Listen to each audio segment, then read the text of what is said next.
Good evening, ladies and germs. Merry Friday to everybody out there. We are gonna do some more game dev. A lot of things going on, a lot of things popping, you know. So let's go ahead and clean up here.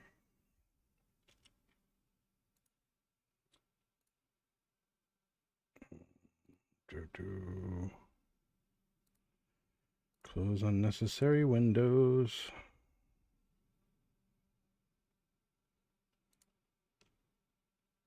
Okay. So I've got a little bit to show you. Started to create a better little test level, nothing major, but it's more than just a default grid. Just a sec. Make sure got everything. All right, we're good. So what I've been working on is the shooting. One, I've added screen shake for every bullet shot, which you see right here actually.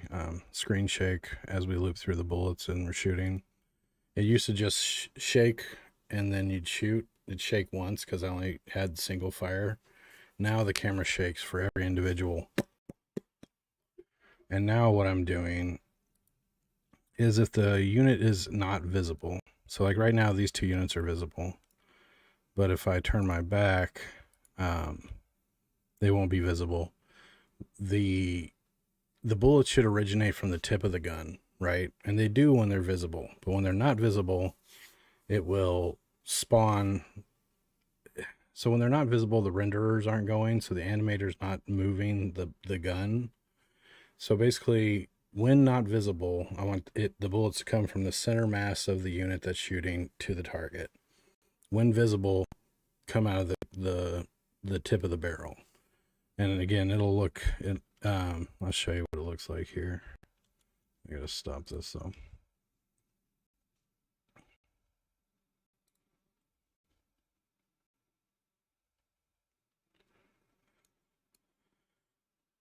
Definitely looking for anyone that's interested in doing level design. I've got, a huge need for someone who can build levels out of 3D models. I'm willing to commission at this point. I just need to get a couple polished levels so I can do some promotion of the game. Okay, wait. So he's visible. He's gonna shoot. Comes out of the tip of the barrel. So I left the gun visible so I could highlight how this works. So see the gun tip over here, and the bullets are coming actually from dead center. And these red lines kind of tell you too. So if I turn again, boom, boom, boom, boom. Red lines come from the center of the unit instead of where the gun is, the gun barrel tip over here floating. So it looks good whether you're looking at the character or if you're not. So now let me make everything fully hidden so I can see the character, comes out of the gun barrel.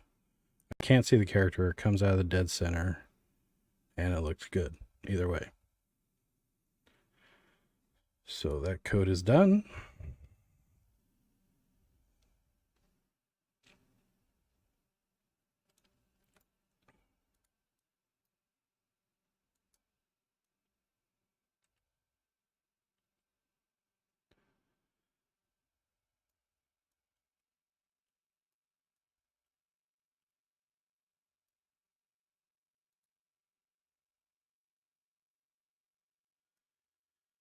Okay, so now the next thing I'm going to do, let's knock off our list here.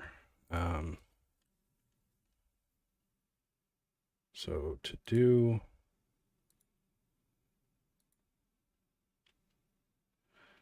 oh, that's another thing. So let me, oops.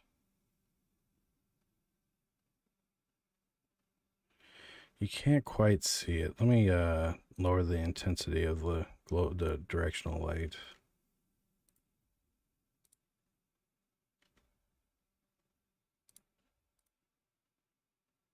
Let's set it to 0. Oh, not 10. Let's see if we can see it better now.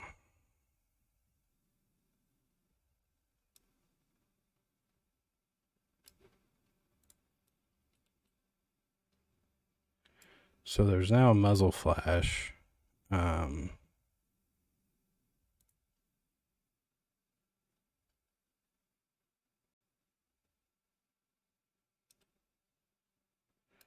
So is it, let's see, let's tweak the brightness. So if we go to this muzzle flash right here, and let's just disable it. So let's lighten up the front of the character more than I'd like.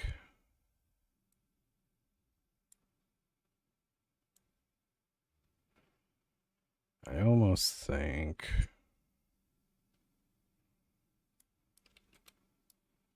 let's do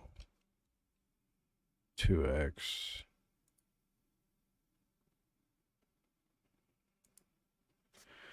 Oh, this could be a limitation of the cell shading.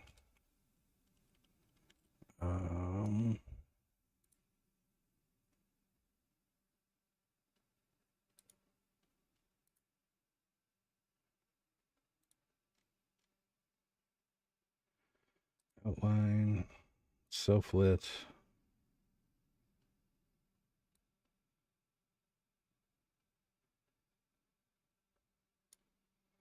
What the hell is self-lit about?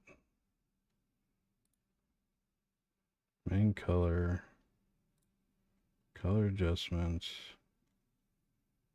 lighting.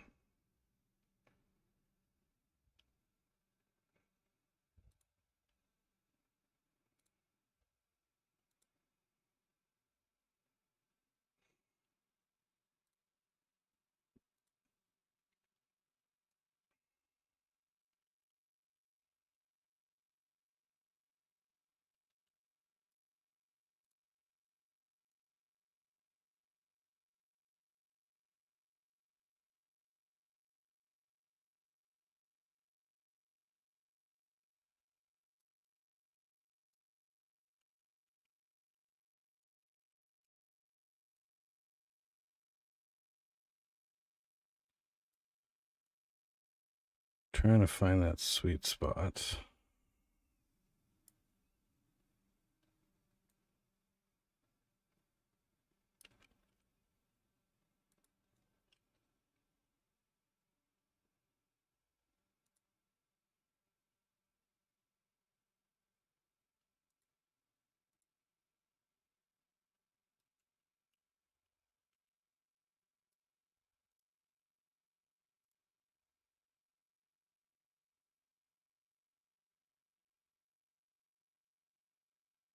So I believe the light is staying on the entire time. Let's see.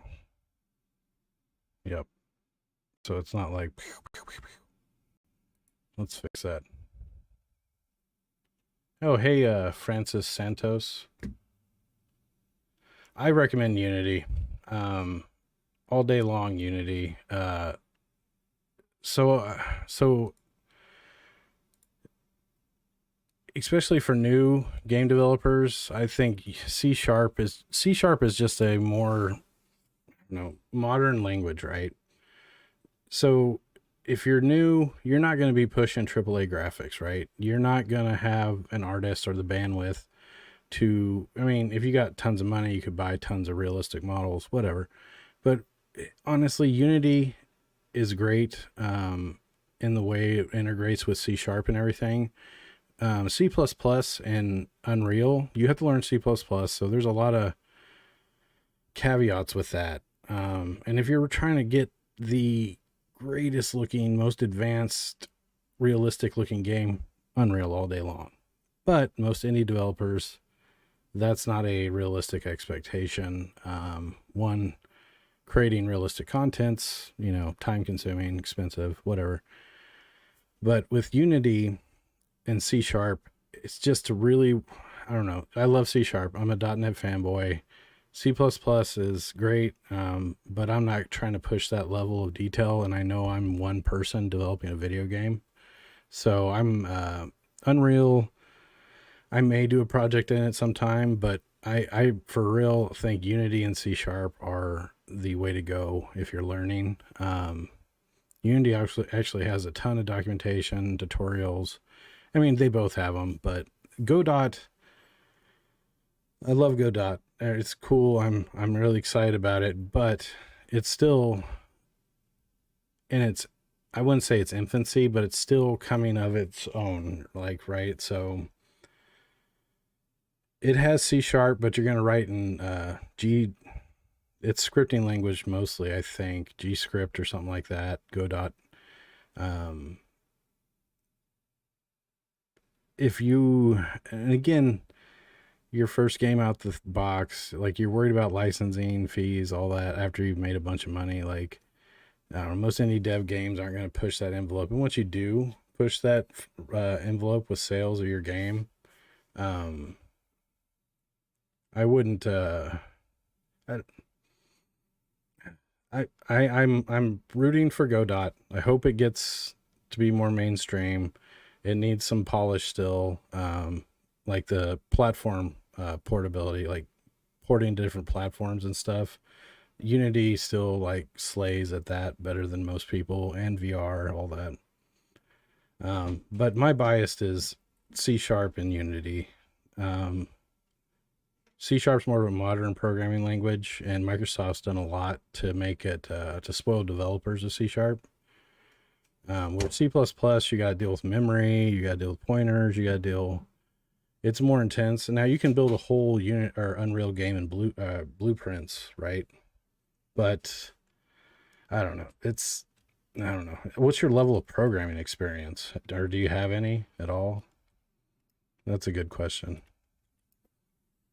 Again, I'm going to say C Sharp is the winner, but it's just it's a more modern language compared to C++.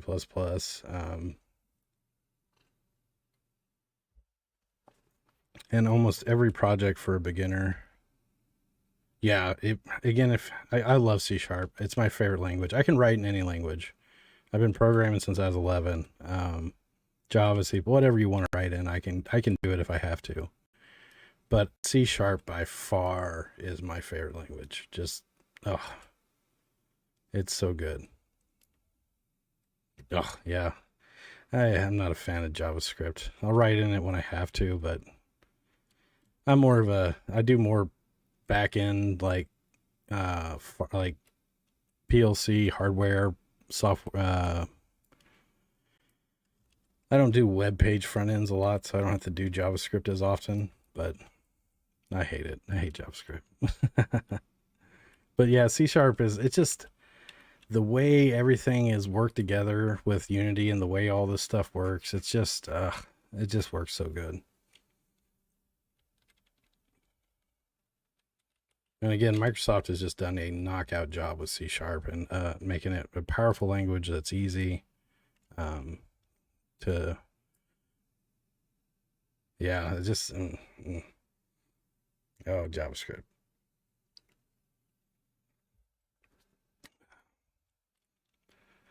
So what was I doing? Oh yeah, the lights. So let's.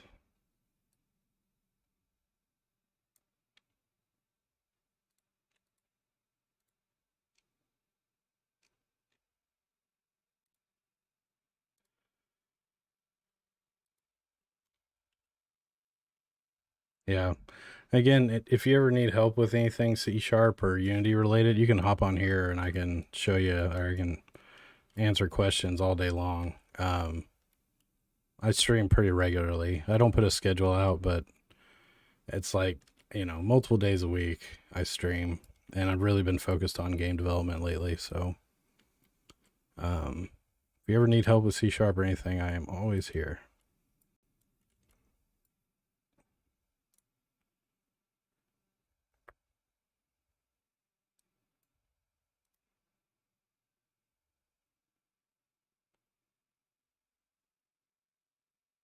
That looked pretty good. Now the light is still staying on the entire time, which I thought set active to false.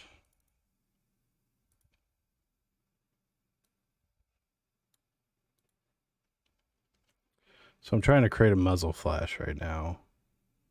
And I am. I mean, it's there, but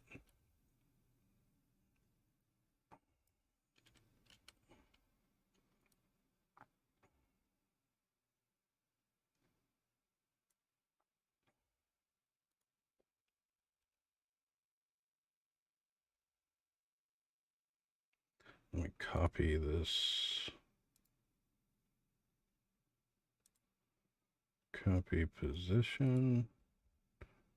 Let it rip. Two, like debugging, like I'm doing right here, like just works so good. So like I can attach to Unity right now, and then I can hit intern. It's gonna stop right here on my breakpoint. I can see we found the muzzle light. I can check all kinds of stuff. Like I can step the code one line at a time.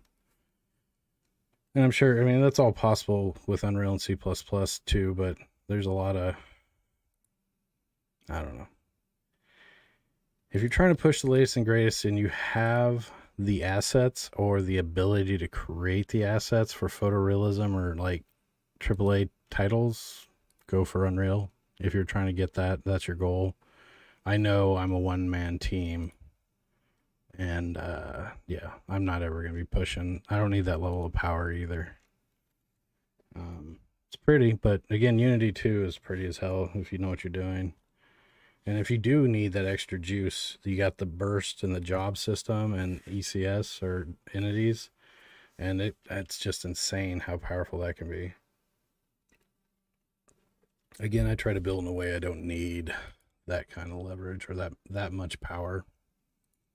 All right, so let's go and stop this. I need to make a change. So we're going to open the gun. We're going to add or paste in the values. And I'll try to talk through some of these. I will cancel. Intensity. Let's do 3. See how that looks. We're going to save changes.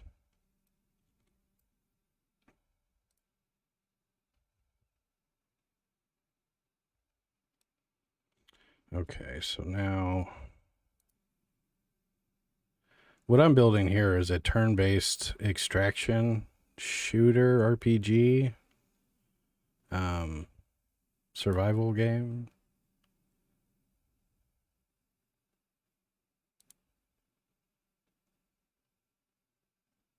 Okay, that looks better. But I need to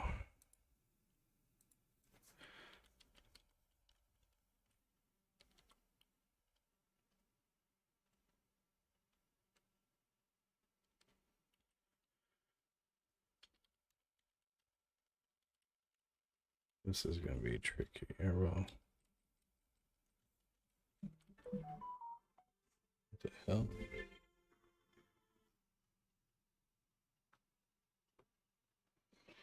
How dare you, cell phone, telephone?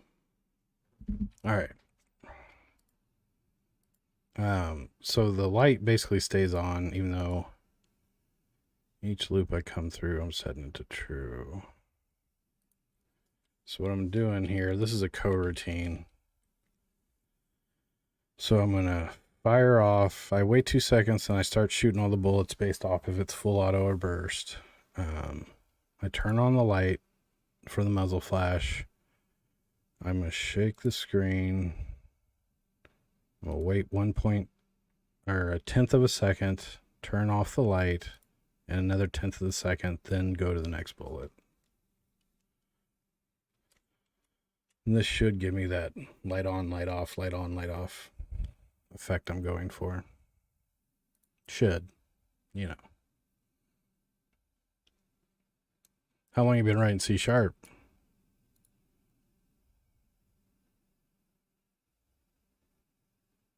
There it is.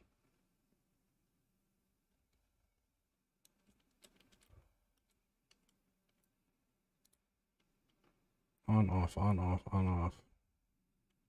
Screen shake, I think, might be too strong still. So let's turn down the screen shake.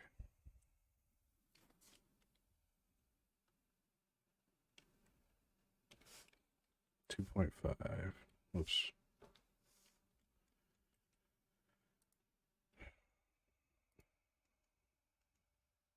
So now the gun will have the light, and if it isn't present, we won't do any muzzle flash. And then the intensity of the shake, I might link to the gun too, but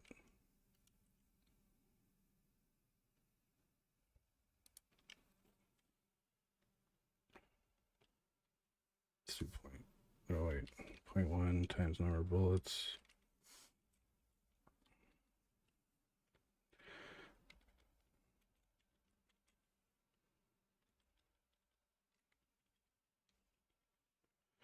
Cut this spread in half, see if that's any better. All right, let's try that.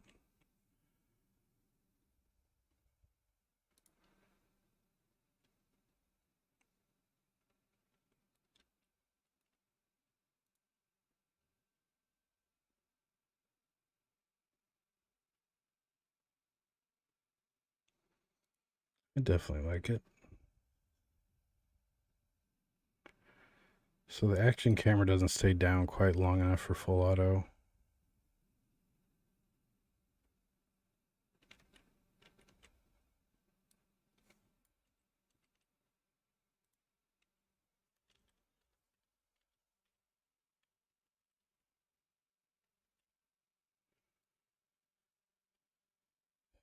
Okay. Let's watch it one more time. Blah, blah, blah, blah, blah.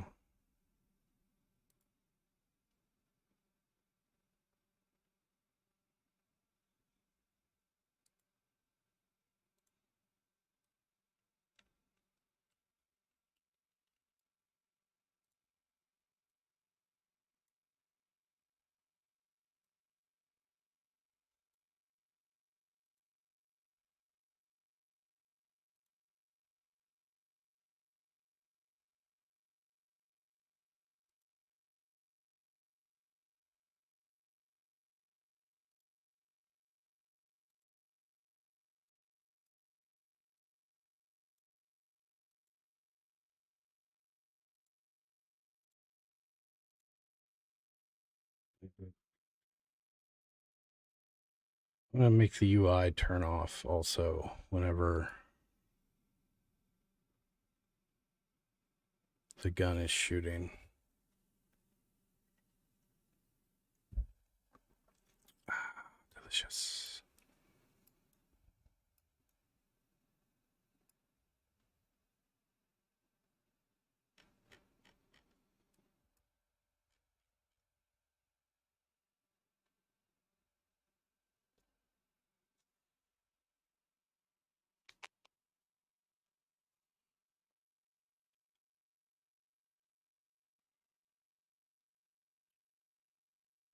So, did I like where I moved that? Bam, bam, bam, bam. It's a little more visible.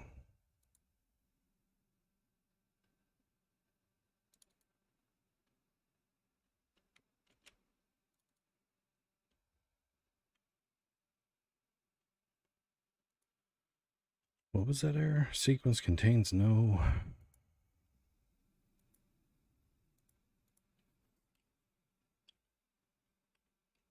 It's gotta be unit 4.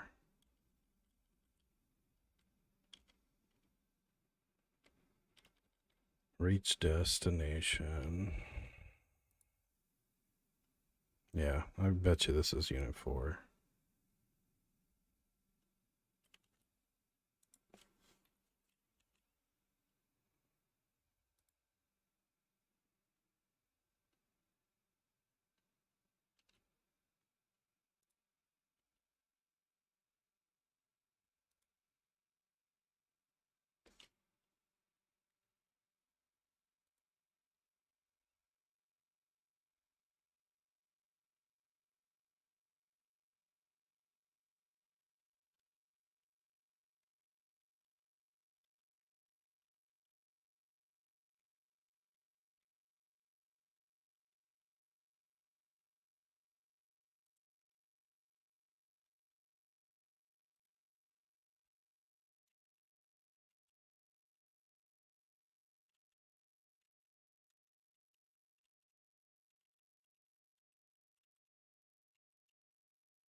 All right, we're stopping. Let's get it popping.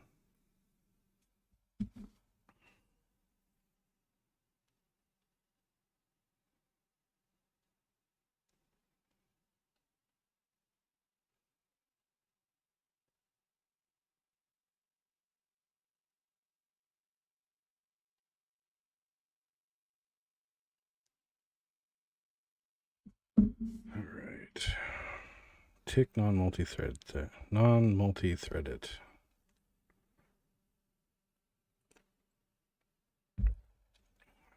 Let's see here.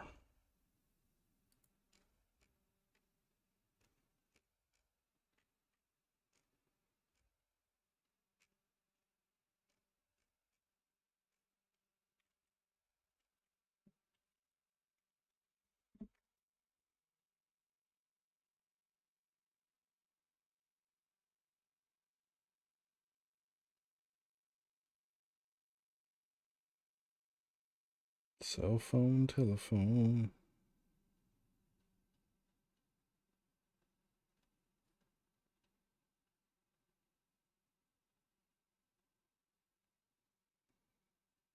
Sorry, I'm checking my phone.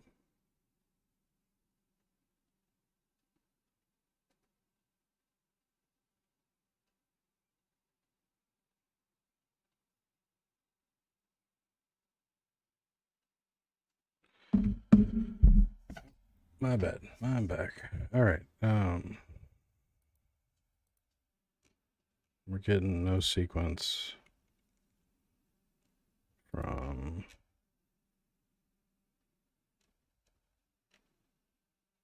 oh, it's attach.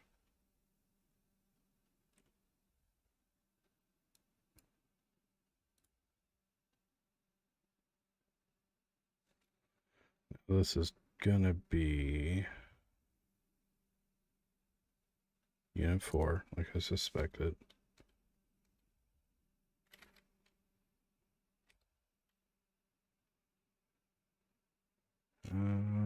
We didn't get the error, so I gotta walk through.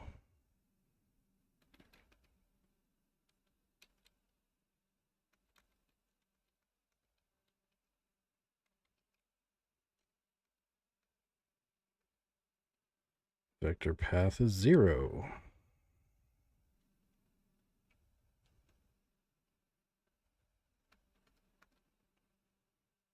Oh, we don't return. We just keep going. That is a problem.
What are we doing? We are stopping this.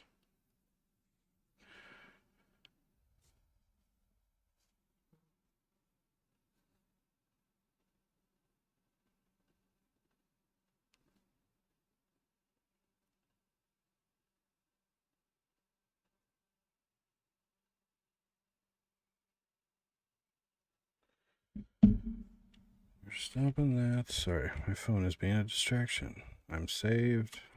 Let's test again. So when I wait a turn, they should still do a normal turn, but they're not. So if they can't shoot me and they won't move or advance when I pause. So like you see him right there. I'm gonna hit end turn, keep an eye on him.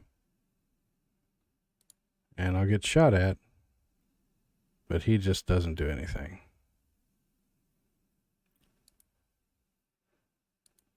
Which I still got my error. How to exit a coroutine properly.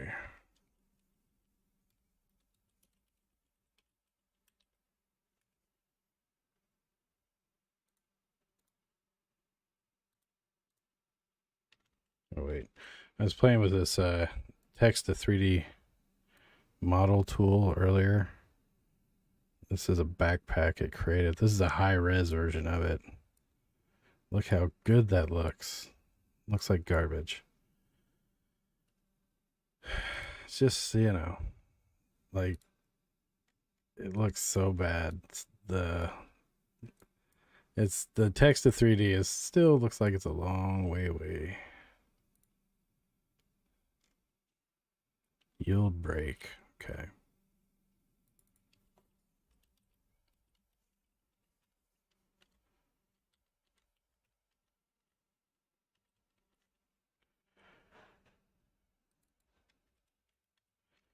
So, one, if I don't move,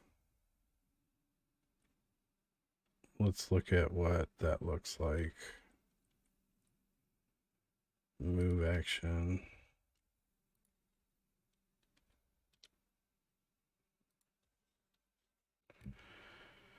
Okay.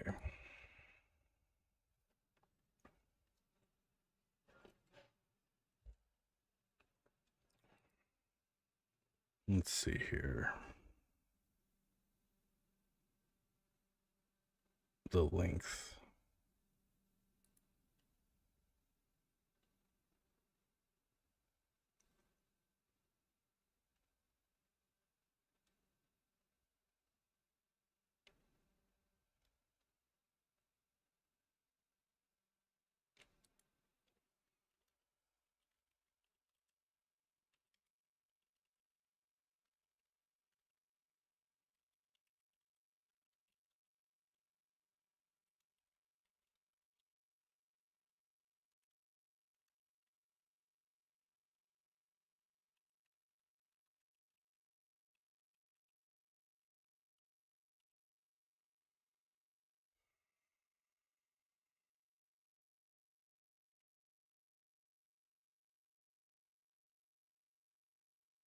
Is it too late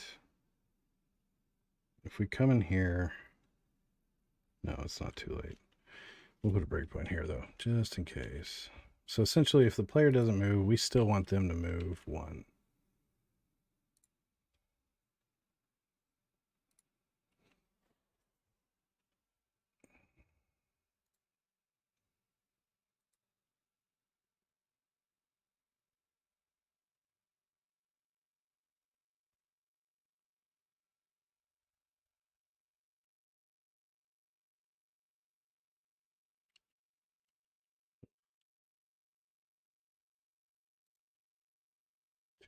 Too bright, too bright.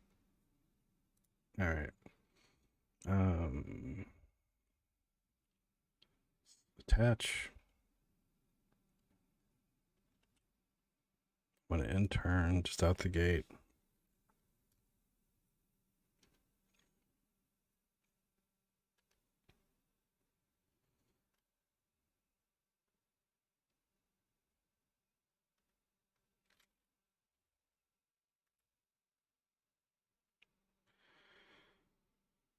So I think that fixed what I was wanting. They moved one. I wait.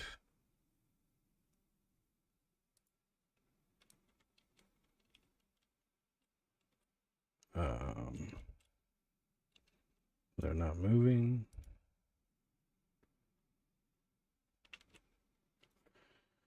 Oh, let me think here.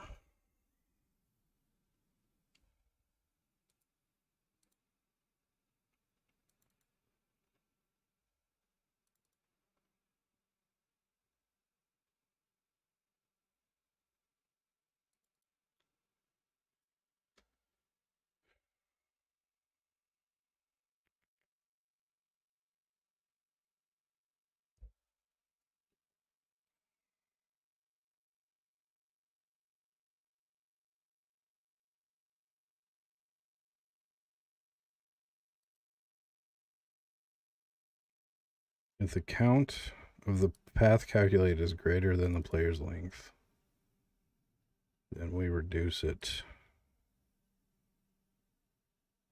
to the player's length plus 1. Because we're going off the 0 index.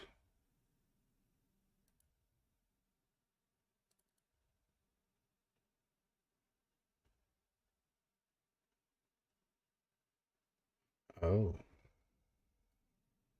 Is not equal to -1. Where would it ever get set to? Oh yeah, let's see.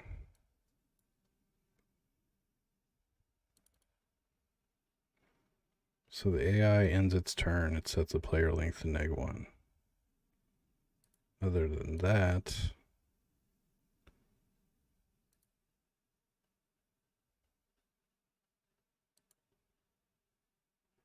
this is where the player sets the length.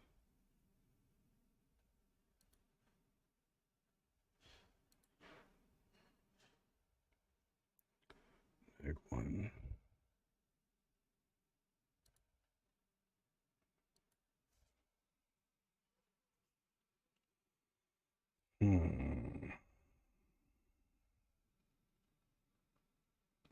Oh, if this is equal to 0, go here. Now I've never moved.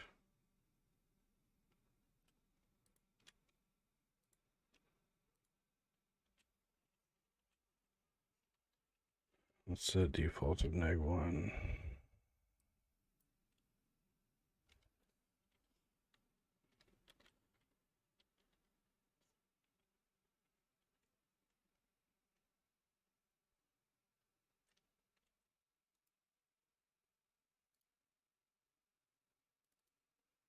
So if the player's length is not set to -1, which we would have done that before, then we want to get that process path.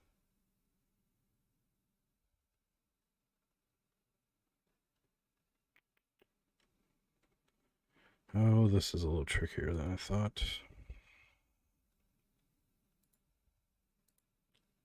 Process path is no.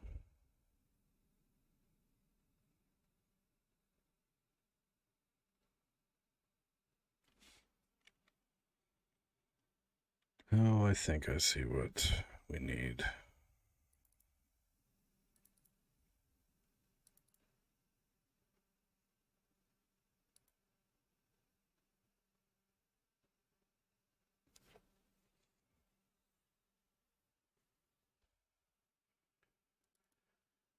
What's the right way to handle this, though?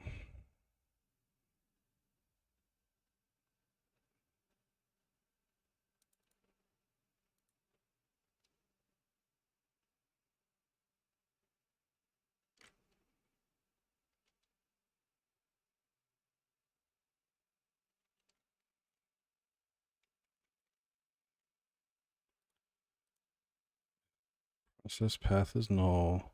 We're going to create our path, otherwise we move along it.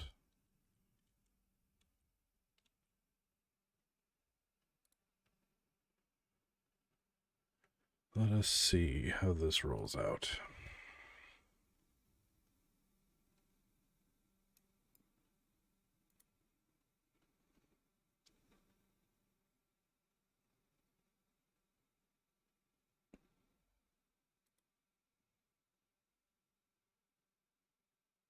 Oh, I think he moved. So when I wait a turn, he moves. Sweet. Okay. So now let's try that from the beginning, where I have not taken a turn, and I'm going to wait. They should move on. There we go. Object reference to null. Really?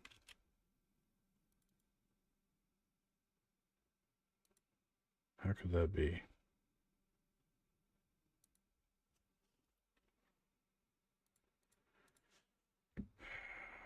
Dirty bastards.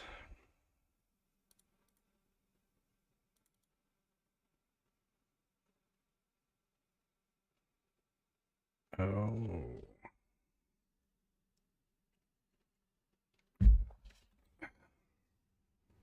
So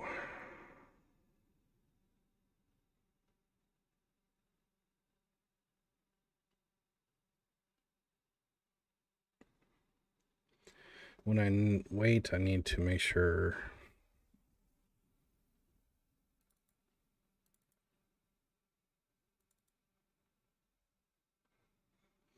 somehow that's null because I didn't take a move action.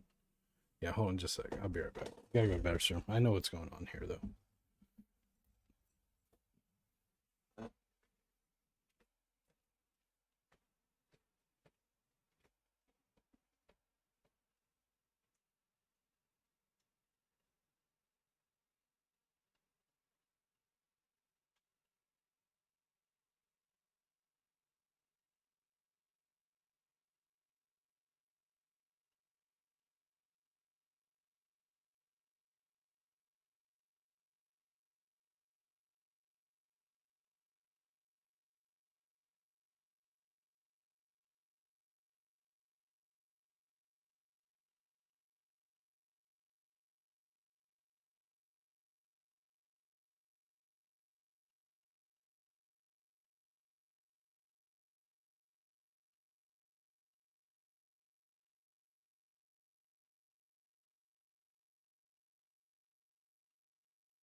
Alrighty. So if I don't take an action, this is going to be null.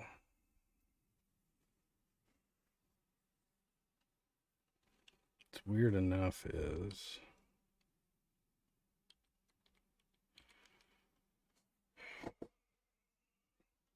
I think I want to get rid of the UI button for take turn.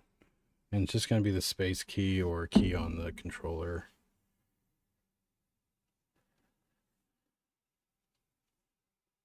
Let's see here.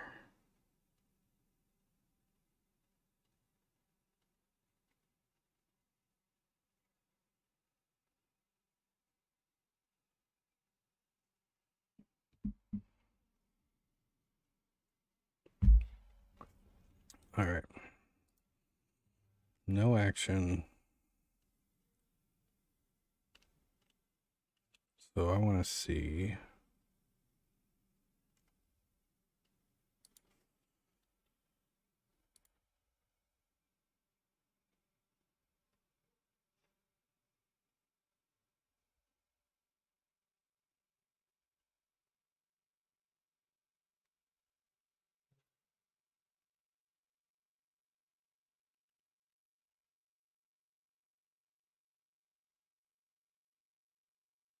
We have a path.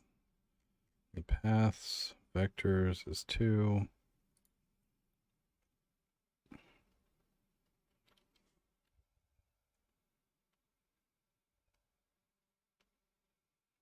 Since that errors out, I don't think I'm ever going to get down here to say path completed.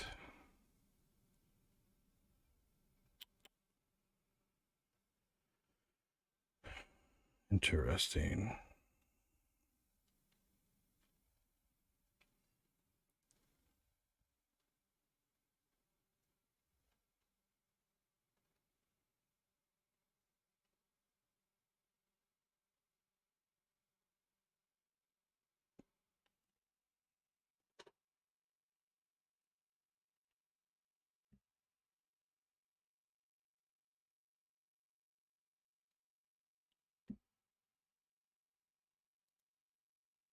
Since I'm not nulling out,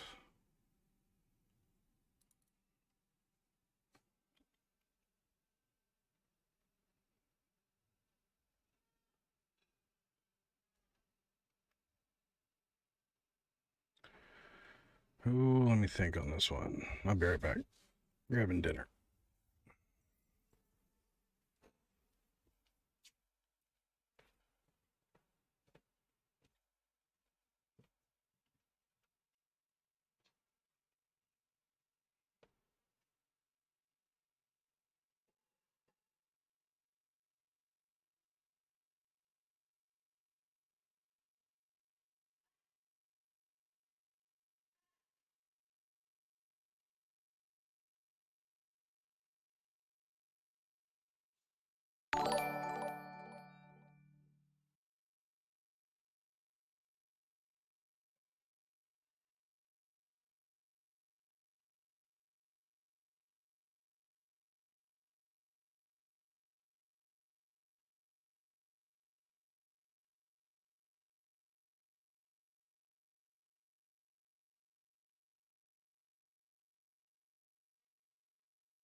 Oh, life of a sailor is the life for me.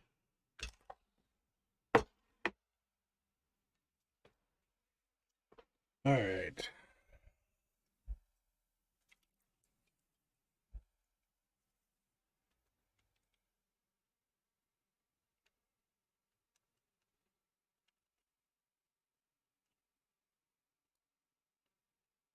Yeah, this is from the start.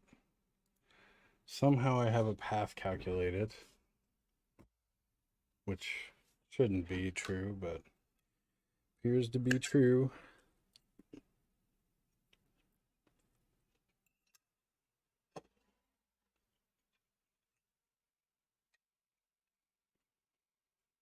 Good old goodness. The green screen or the chroma key is making the corn look moldy. We are back.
Gotta get me some sauce. The sauce boss. All right, all right, all right.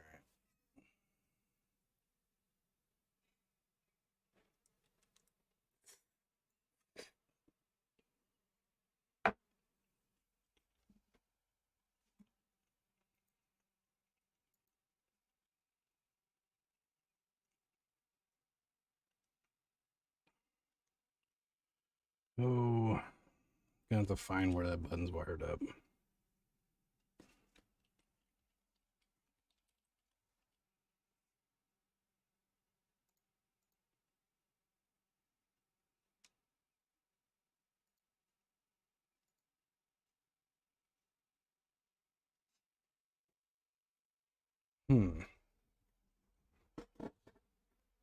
The old square key or space key is also firing off on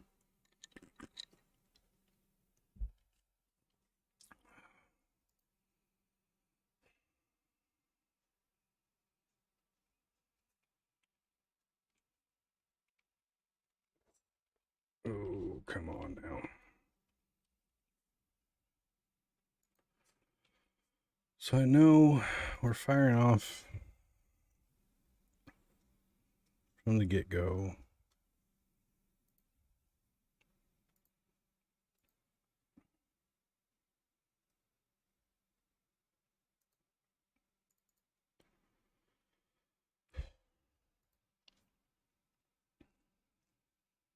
So the button literally just does that, which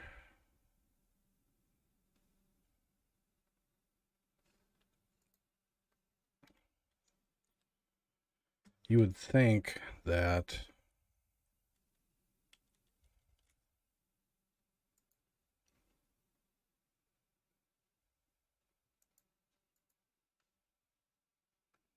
until we actually do a selection, the path should be null.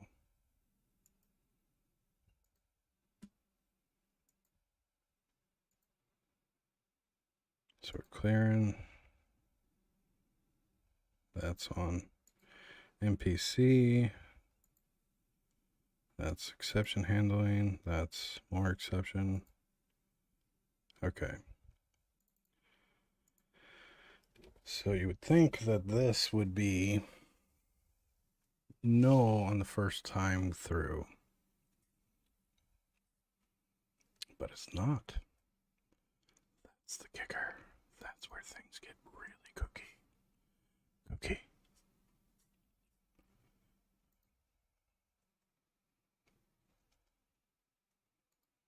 All right.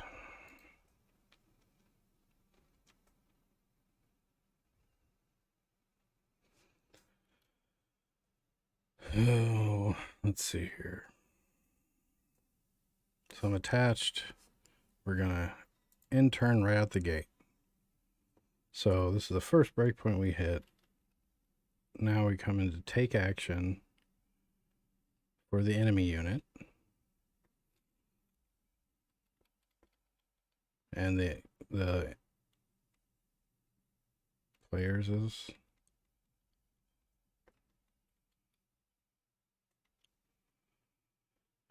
all right. So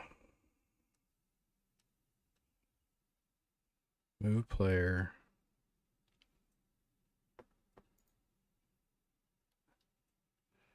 Unit path is null.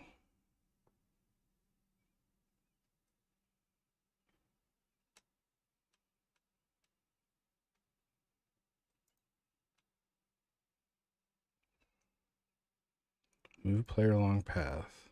So let's look here. This is null. Hit F5. So this is for the unit 6. Now we're coming in for unit 4.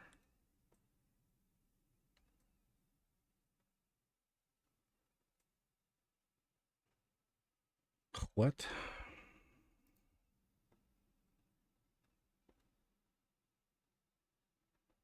Okay, so now I've got This isn't right. How did I get in here for the player 6? That is absolute bonkers.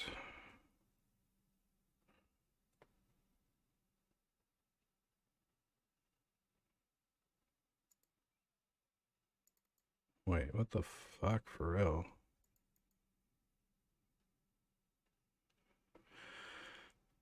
Oh, that makes sense, I guess.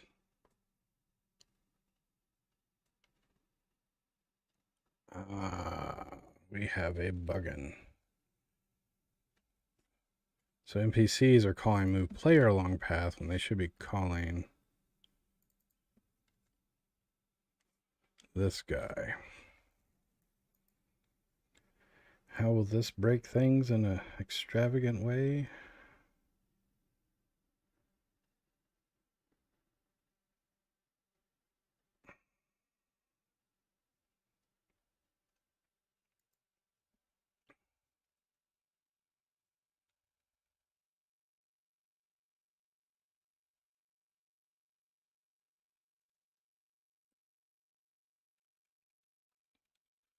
Let's see, because that's a... Everything has been working happily, you know, forever.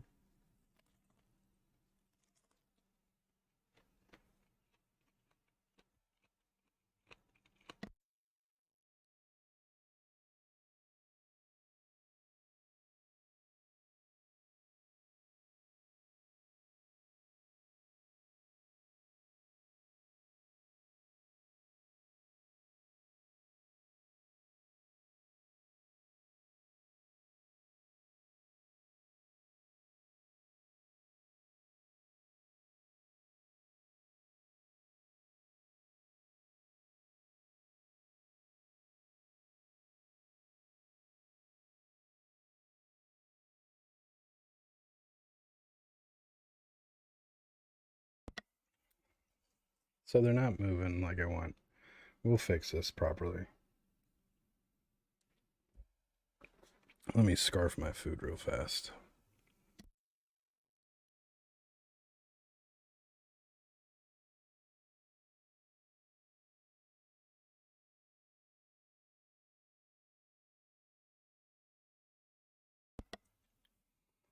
I really need a good level design, or getting the systems fleshed out enough that I'm ready to kind of create some vertical slices or videos showcasing what we got going on.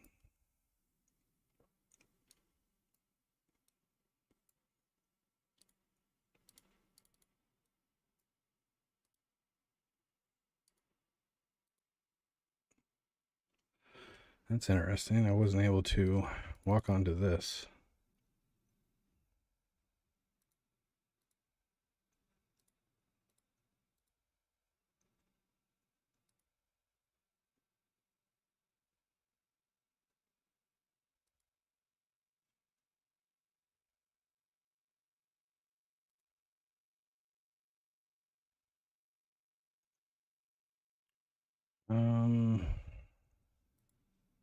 Is it just something with those squares?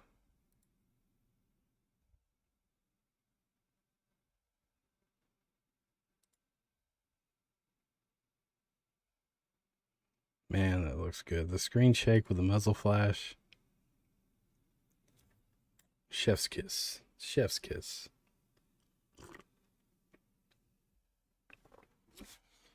So I'm going to do more. Like, you got the default action camera here, but I'm going to make it vary. So I'm going to hit U, hide the guns. So one character is visible to me, one isn't.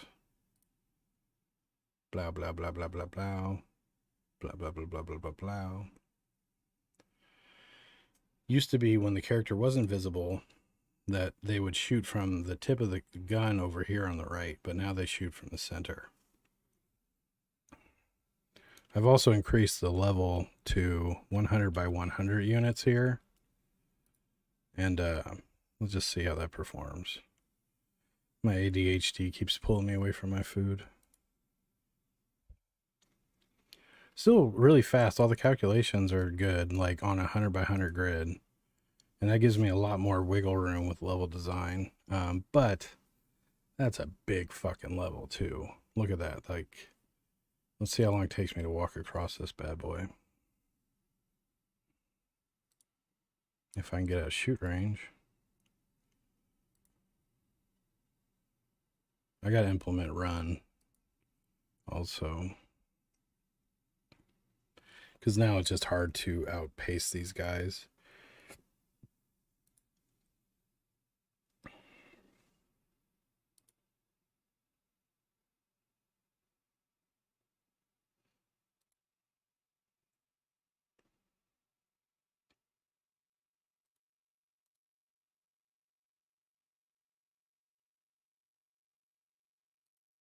And again, it's not bad. Like getting across 100 squares, I thought this would take a lot more time. But if you're not... Ooh.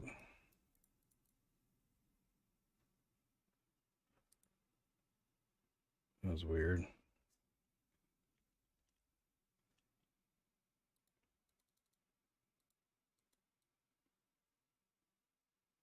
Why doesn't it like that?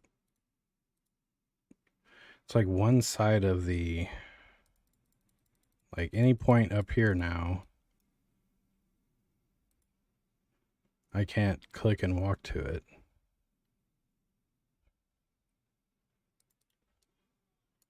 Call bullshit. That's what I call. Anyways, this is a 100 by 100 map. So like this might be the biggest level that I would create, unless I was really gunning for an open. I gotta eat my food before it gets cold. So yeah, it's like I don't want to make the levels too big that it takes forever to get anywhere, but I mean I can get across to 100 by 100 pretty decent.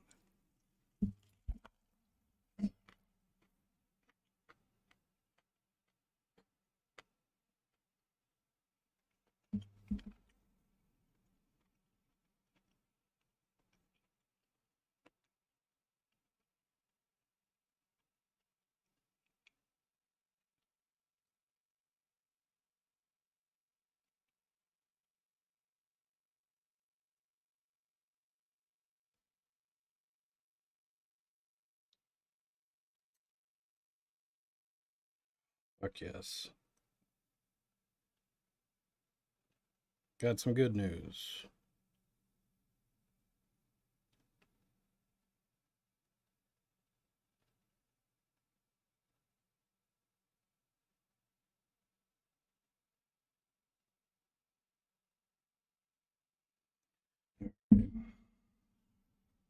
Family member of mine was diagnosed with cancer, and looks like the initial visit or surgery doesn't show any signs of it advancing, so.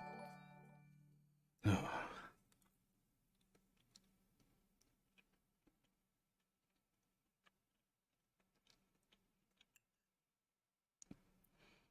Scared the shit out of me when I heard about that the first time.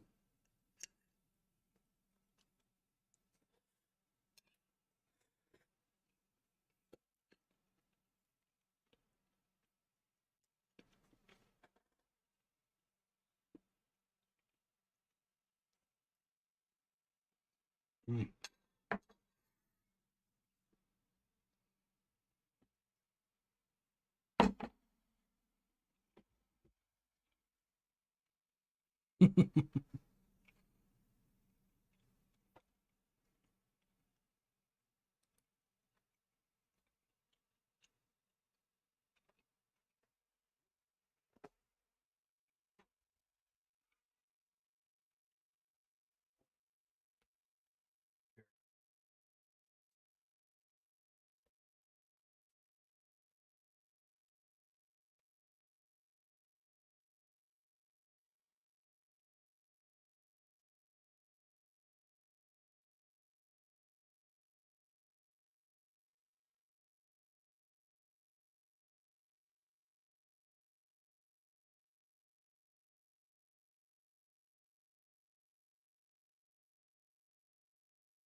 Need a napkin. All right, all right, all right. I got a litany of shit that I need to address. It never ends. Let's just test some real quick. All right, so can I click here? It was like the upper quadrant. Yeah, like so weird. Why couldn't I click? Can't click on here. Is it distance based? What the fuck is the problem here? Oh, this is what I get for changing code.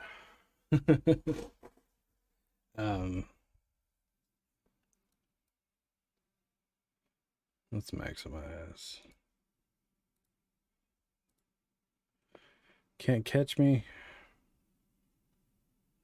Wait, did he shoot at my legs? No, okay.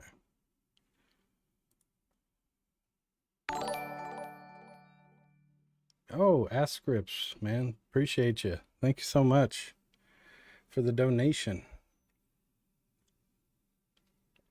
What kind of scripts you be writing, my friend?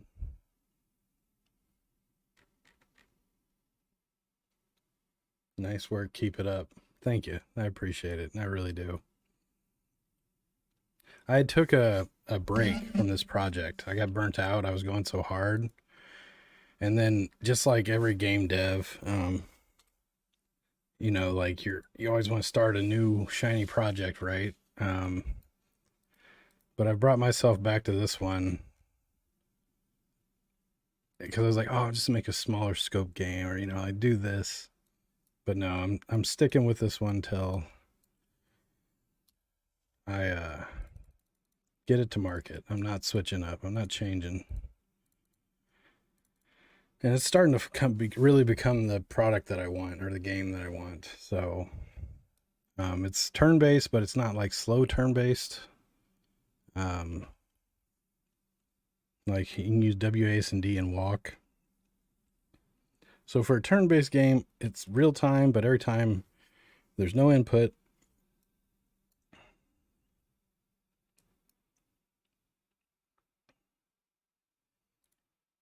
Let's wait.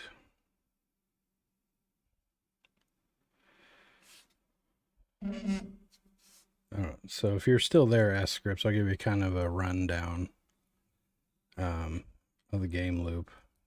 Obviously, this is like my test level where I'm fleshing out all the combat turn-based stuff, but it's sort of like Quasimorph or an extraction shooter that's turn-based but RPG. So you got your home base, the bunker. And again, your home base may change, or you can do different things, but right now it's a bunker. So this is kind of like where you come to between battles. Again, this is all work in progress, not fully done yet, but you come up here. This is the war table, and again, this is going to change a lot visually, but this is the war table. You pick destinations and you go fucking loot and extract from there, and bring back resources, food and water to this area. You got your vehicle bay, which I gotta fix that, where you maintain your vehicles and upgrade them, dismantle them.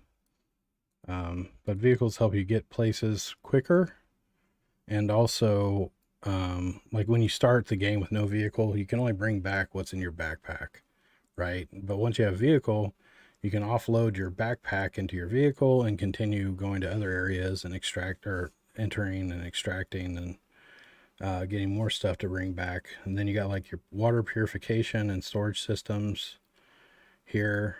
And then you got your old server and communications room, your hydroponics where you grow your sweet leaf and your food. And then I mean, this is, again, I'm kind of like the cutout side profile, but this may change to be a top down. I don't know. I don't want people getting like Fallout vibes, but Fallout Shelter vibes, but that's kind of what it's given. Anywho, you can depart to your thing. Between here, like if you have a vehicle, there'll be kind of a, for every game, it's going to have like a sandbox thing where it's the amount of time you've been playing's tracked. So it takes you X number of days to get to this location on foot, or hours, whatever. With a vehicle, that time will be cut down and you'll have more storage opportunities. Like your vehicle, you'll start out on a corner of the map.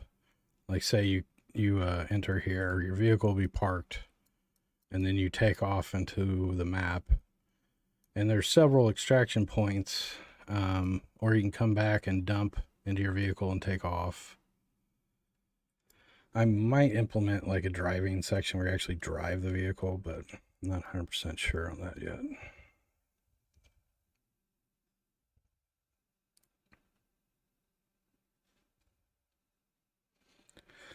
Again, thanks for the donation. I appreciate it so much. I freaking love streaming, especially now that I'm with game dev. All right, let's think through our list here.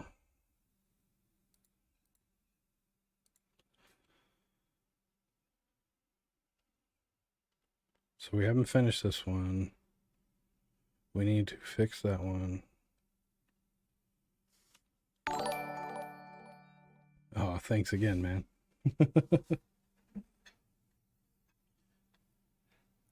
I'm just glad the alerts are going off. They're weird, man. Like I've got Twitter alerts and Streamlab alerts up because one or the other will fail sometimes.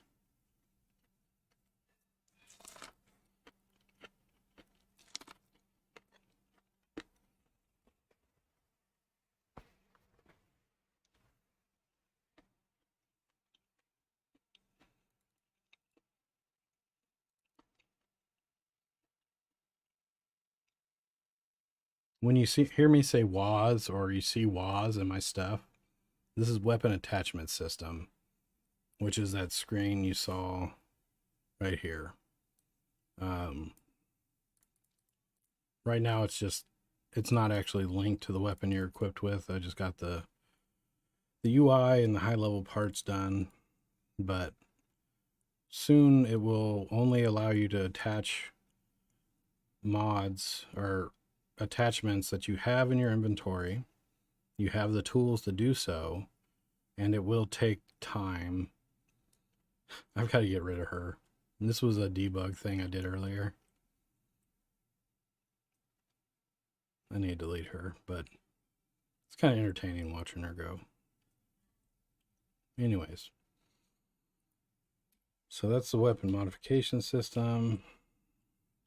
If you have other menus up, like and you go to weapon mods, it'll take them off or hide them.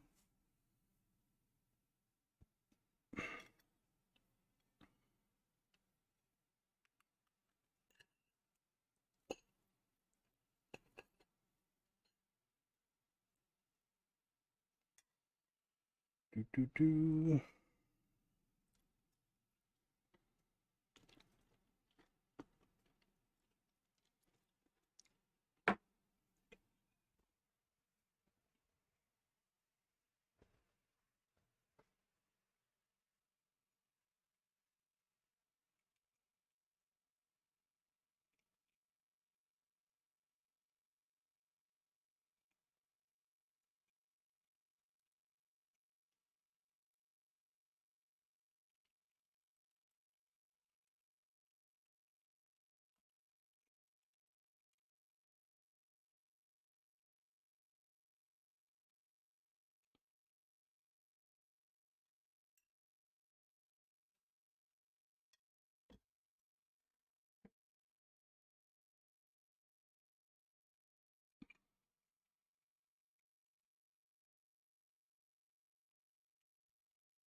Ooh, putting your Unity project in source control has some caveats. Like you need the large file system or large file storage, and all that. But if anyone's watching and they're trying to put their game in Git, their Unity project in Git for source control, just holler at me. I can help you get that set up. Large file attribute is essentially one of the kickers. Like, you make sure your repository is set up for large files, and then you're pretty much golden after that. But source control is muy important.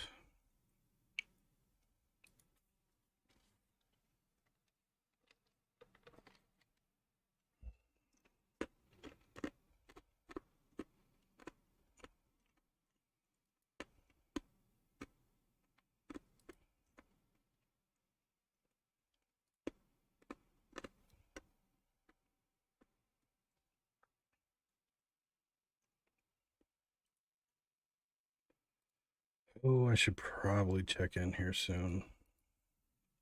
That way I don't stomp on what I've got accomplished so far.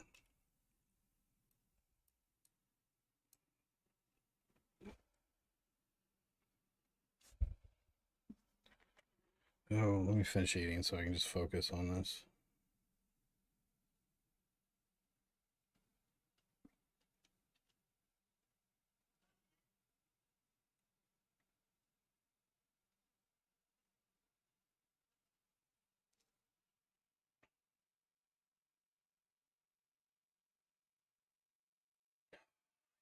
Please let that be the end of it. Good initial results from my family member who's got cancer in their first surgery. Like, oh, I'm so fucking thankful. So thankful.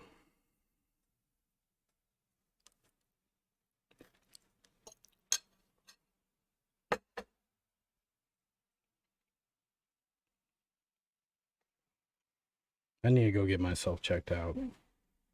You know, just having someone close to you that get diagnosed with cancer, and then I don't know. I need to go see a doctor.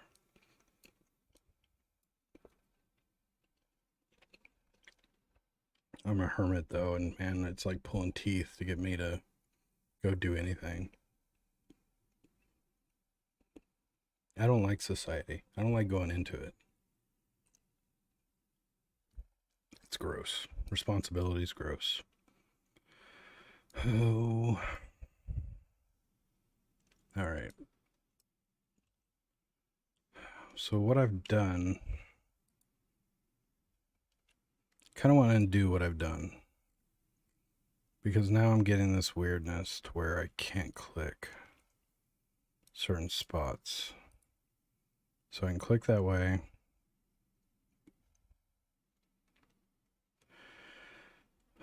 I do want to make it to where the gun damages you each bullet. My brain's getting distracted, so let's do this. So on the shoot action, typically we just do the damage right here. So on shoot, we go to unit animator, shoot action on shoot. So this is I have the target. I can, yeah. So I've got the target unit. I don't even need to cast it. So on bullet setup, I guess I'll pass in get. Okay, I'm gonna fix this because it's driving me fucking crazy. It's so stupid. Like the start, I prefer the start position be this and the target be that instead of inverse. I'm gonna do the destroy. So if target position dot game object transform. Target is boiled down to a vector 3 at this point, which sucks.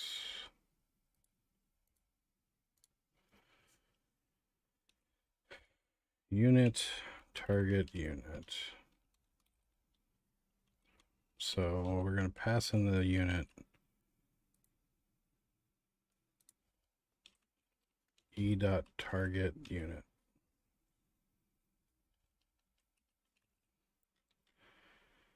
Oh, there we go.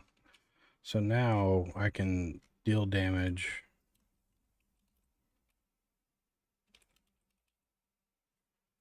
Oh, I'm not storing it off.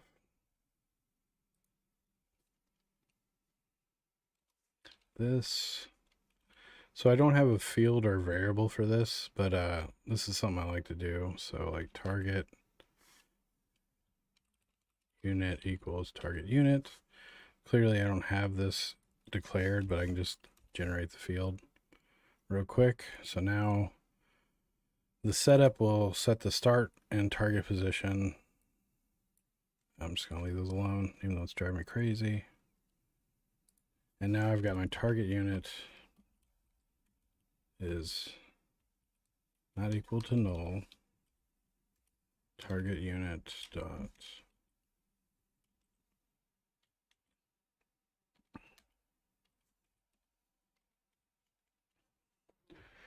So now whenever they fire 6 rounds into them, it'll do more than 1 damage. Pardon me. Let's do a little cleanup here. Ooh. Destructible dot damage. Apply force direction. I'll leave that there just in case I need it in the future. All this can go away. You are completely unutilized, so go away.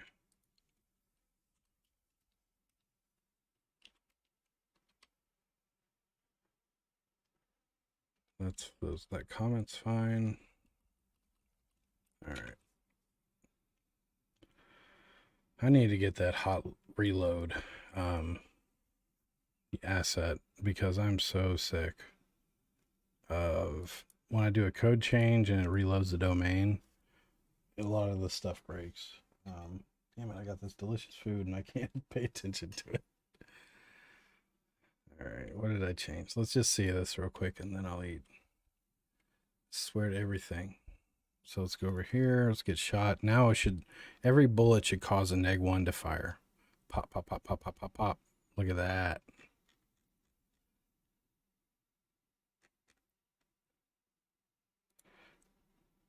Bam, bam, bam, bam, bam, bam, bam.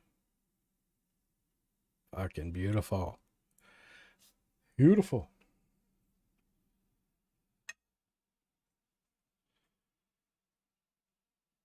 Was that on my list of to-dos? Shooting line of fire cleanup. Not yet.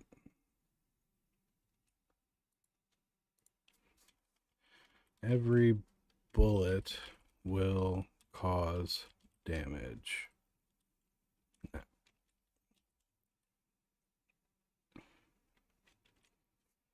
So I need to, for each bullet fired, calculate.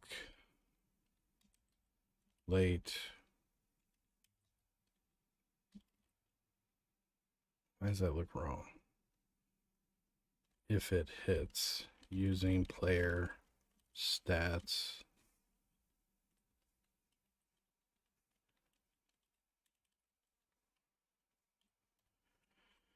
So right now every bullet insta hits. It's guaranteed to hit. But now it's whenever I get to this point, it'll be based off your stats, how good you are with that weapon type.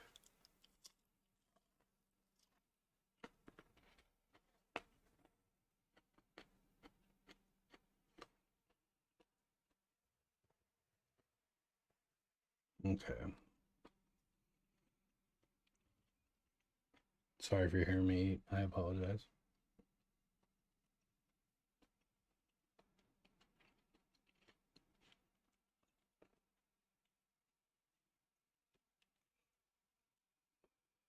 So can I move this way? Yes.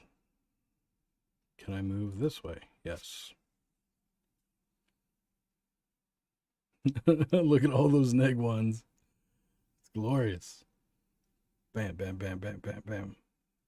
Bam, bam, bam, bam, bam, bam.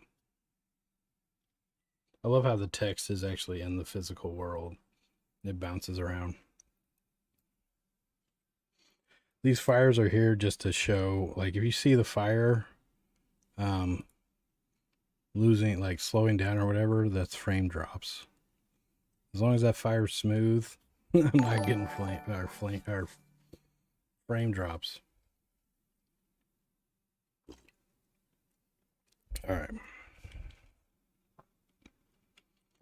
Let's just go ahead. One more test before I finish eating. And if you know any good level designers, anyone, or if you're interested, like I'm looking for talented level designers, or just someone to help me create levels for the game. I've got all the 3D art. It's just drag and dropping objects and building stuff off of the art assets that I've got. Really, really, really would love to find someone to help me build levels. See, why the hell is that not valid? So let's attach. Let's go to Unity or Unit Action System.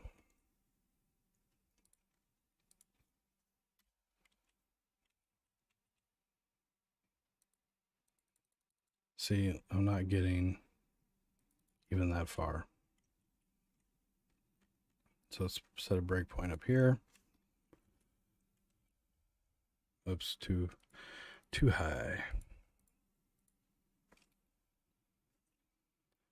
And if you have any questions about debugging C# or Visual Studio or Unity or whatever, let me know. Like, I'm such a pro at this. This is what I call walking the code. You can put a breakpoint in the game. The code execution will stop. You'll let you walk one line at a time and see what's actually going on.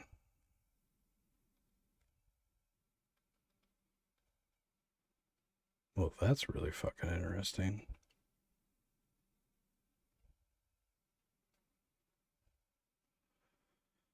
So if we take the mouse grid, 3421.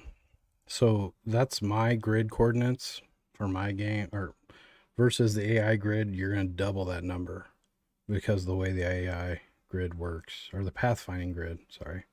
So this would be 6442. 6442 is not in this list.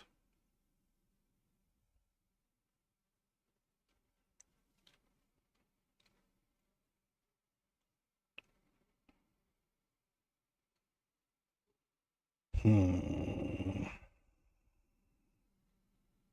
in the fuck is that? 6448. 21. 42. Okay, let's go and stop that. Turn on the grid. 6442, or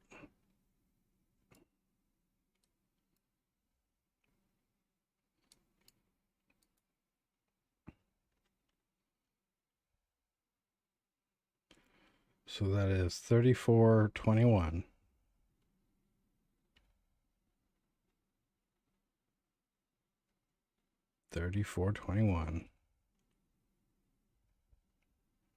Let's attach again.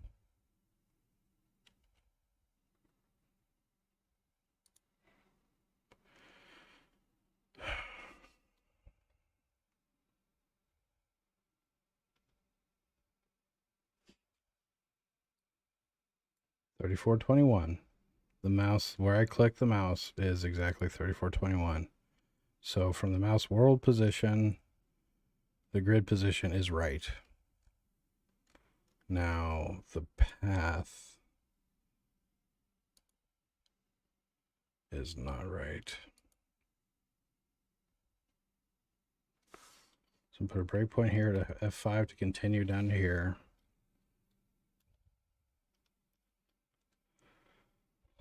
Last path.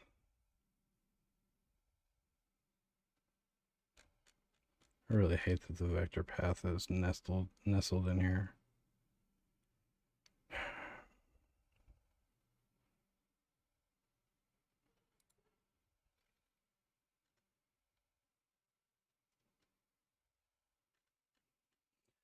Okay, so I was worried about this. And I think my worries were merited. So I set the last path right here. So I calculate the vector path every time. Last path here. Now I may be getting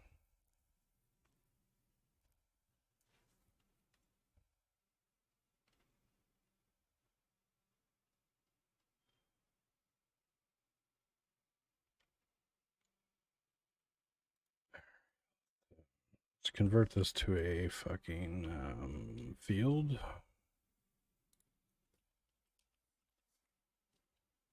Watch this break everything.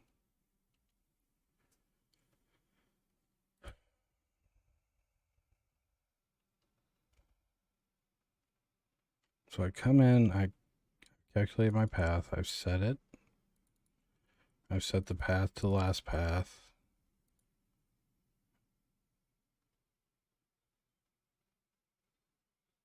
But if I haven't come back, the mouse has not changed again. Okay.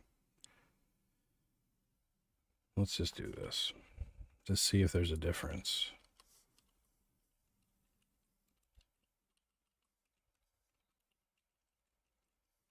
So get path will return path. Let's stop debugging here. Let's stop in the game.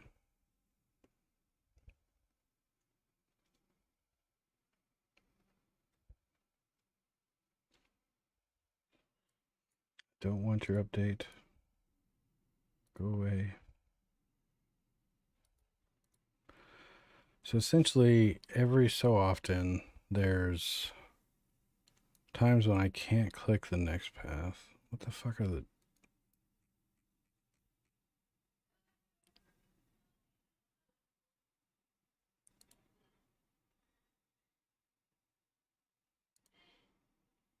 See right here, I can't click it.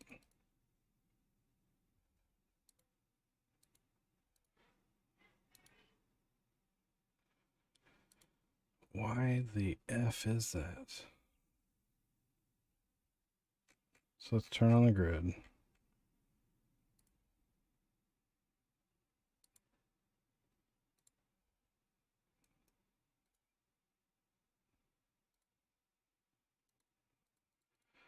I can't click this one. 3621.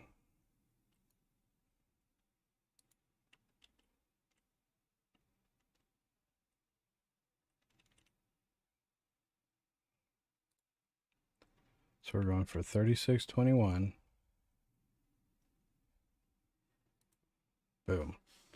We've pressed the key. Coming in.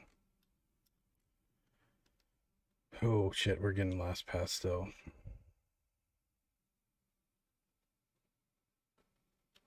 Let's step into it just to see. So path has 3. So 3621 would be... What's that the... 3521.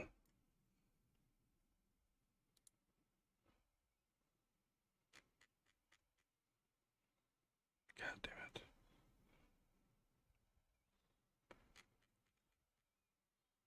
So you can pin variables to the screen, so you don't have to go nestle into them. 35, 21, so that'd be 70, 42. 70, 42. Now I bet you this isn't going to be present in last path.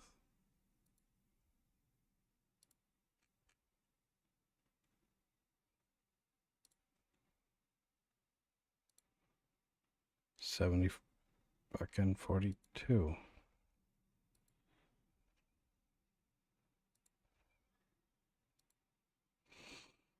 Oh, dot 25. Okay.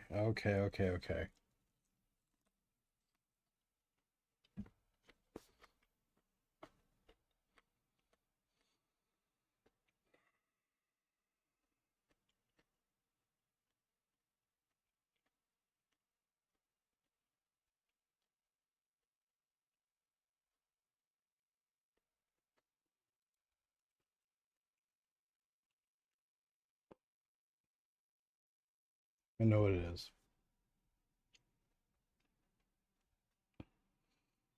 So for the visual of the white line from you to the destination, I bump up the Y coordinate so it doesn't clip with the ground. That bump up from the Y coordinate is being translated in here. You see here 20, 20, 25. I need to negate that.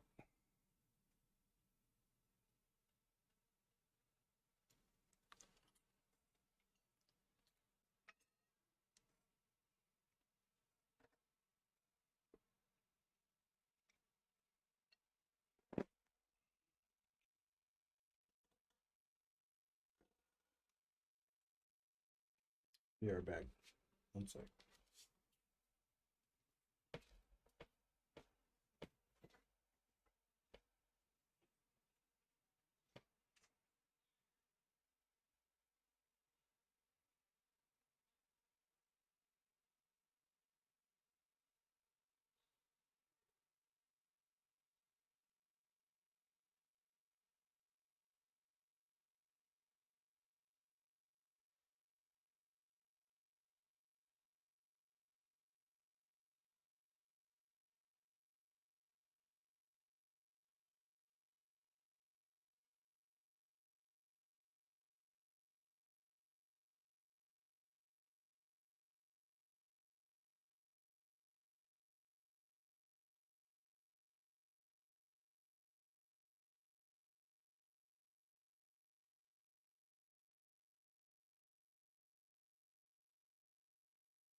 Right. Time to solve all the problems. So the Y coordinate being different is what's throwing things off. So when it comes to me comparing to last path, parallel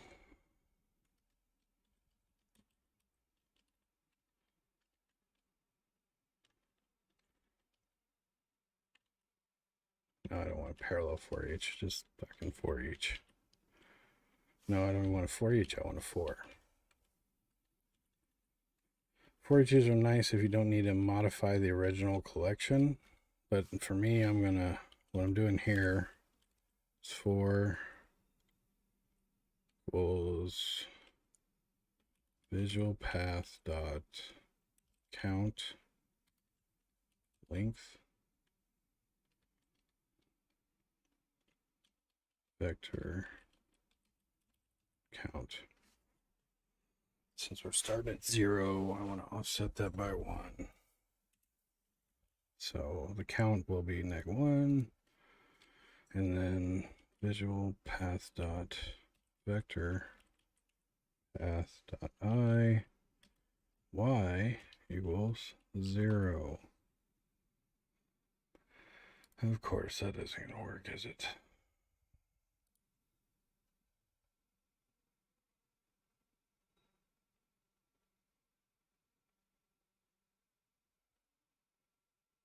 Because it's not a variable?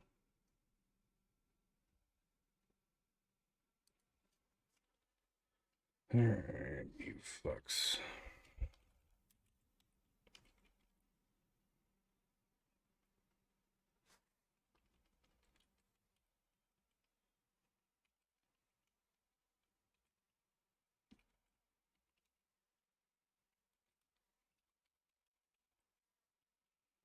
Dot x 0 dot z. So what this is going to do is blow away the 0 coordinate modifications. Quite frankly, I think I want to do that inside of this method.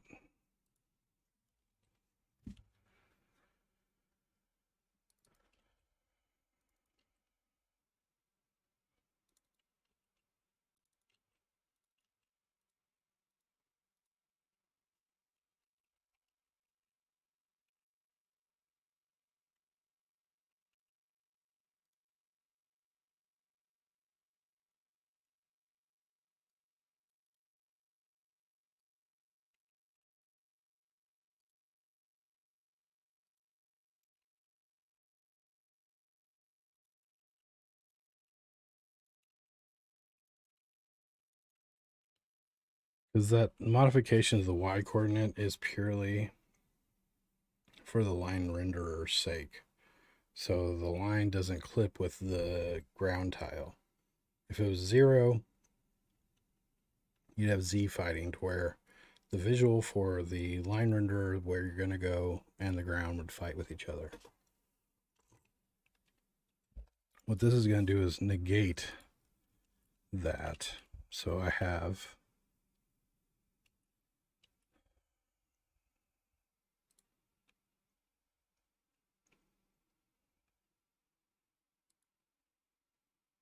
did I save? Did I fucking save?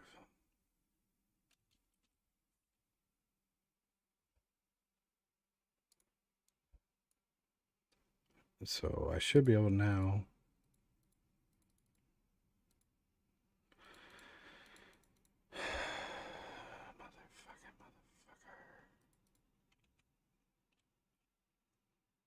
Attach to Unity.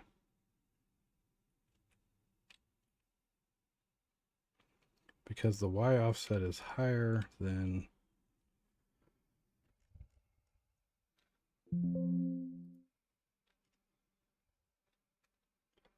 so visual path. God damn it.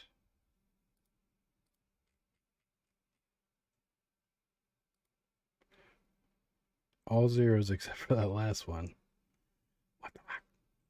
Oh, the -1. I did.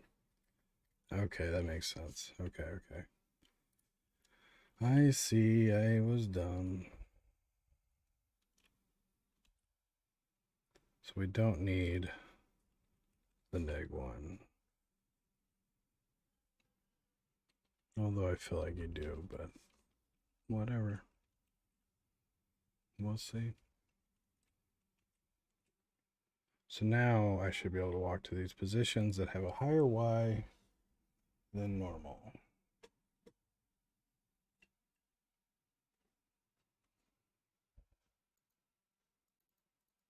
Yay, it's even more broken.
Who can tell me why this is broken?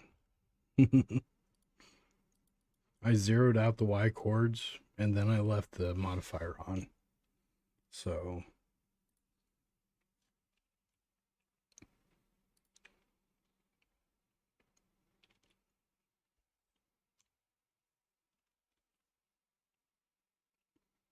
and now this should be good. Because on last path and get path, I zero out the Y's.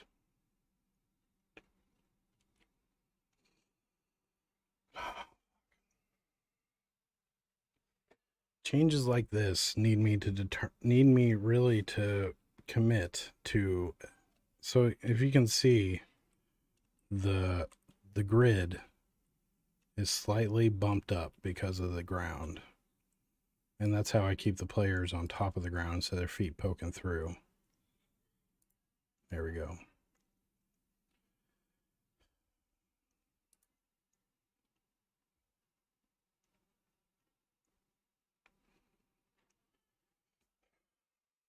The height mechanic multi-level stuff. I was trying to do multiple levels and where you can get up higher.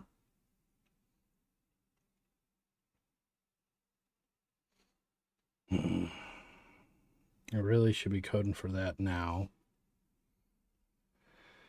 But I think, you know what, I'm just not going to allow, like, you getting onto, like, a higher elevation than a small slope. So the ground can have varying geometry. So, like here, you see the ground is, her feet aren't poking through the ground. So I'm going to walk back to here.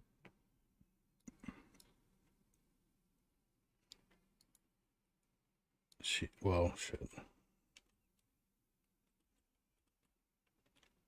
Wait. Oh, I think this fixed another issue I had. Where they were floating above the ground. Yay!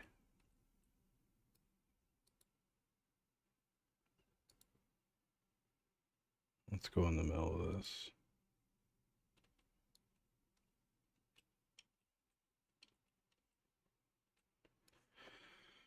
Okay. So I actually cured two things here. Auto walk, making the characters float above the Y. So set the Y to 0.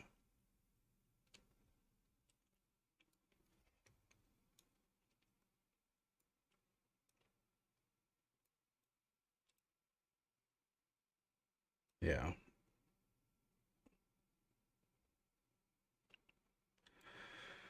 I think I'm going to commit in my heart to not having multiple elevations in the game. And just,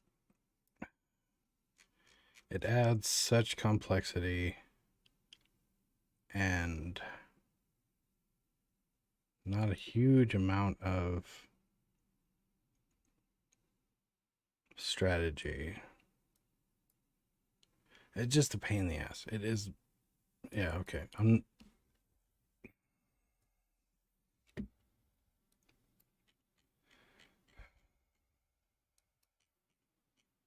Yeah, there's not going to be multiple elevations, just one. There'll be slight elevations that you can walk, the character will walk up on. Because if you see here,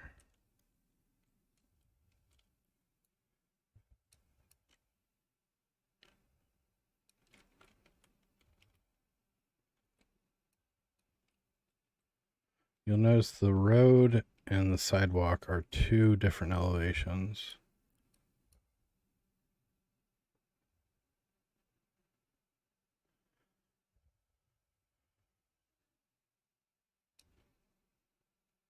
So let's go back here.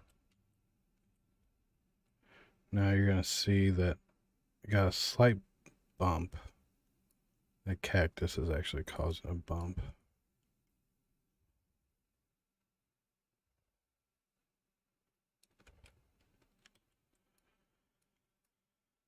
Anyways, I have fixed the navigation, or the character floating off the ground.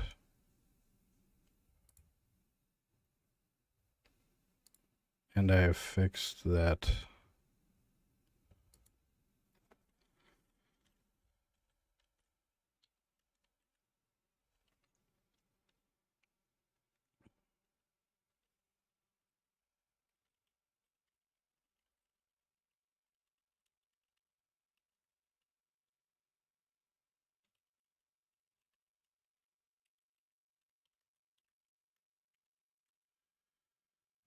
Let's go walking. We can now freely walk everywhere again.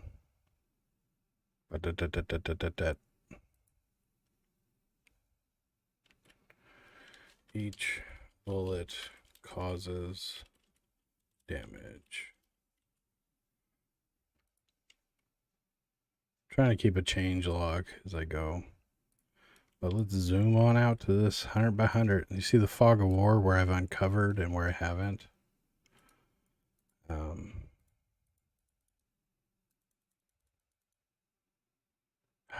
What the fuck? Alright, let's check out this issue. I swear, by the time I get done with all this shit's gonna be so rock solid. Accounting for everything. So we made to here.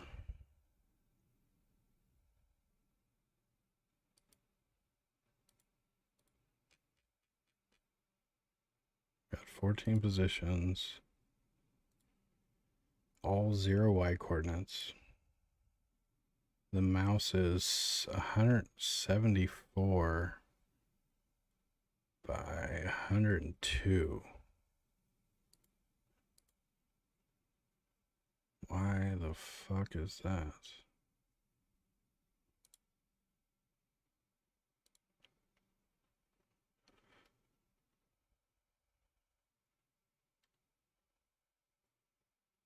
$174 to 102. That actually makes sense.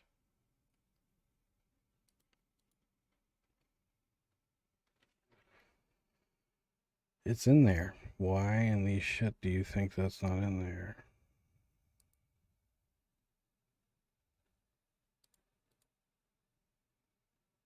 $174, 102.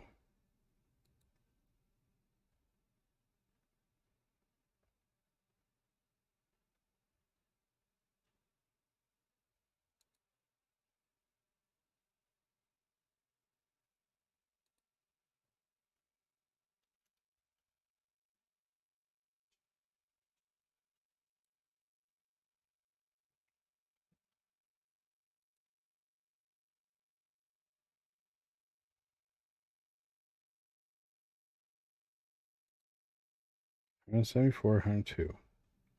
I call complete and utter bullshit. Right there, the 13th index, 174, 102. Same exact as the mouse to graph coordinate, 174, 102. And yet it's saying, it doesn't match.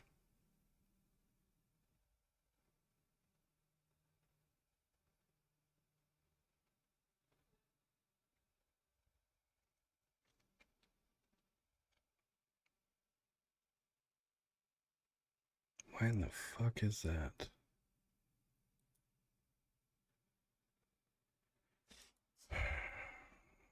So maybe I can't trust Vector 3 with any's or Link in general. Is that, I mean, that feels shitty.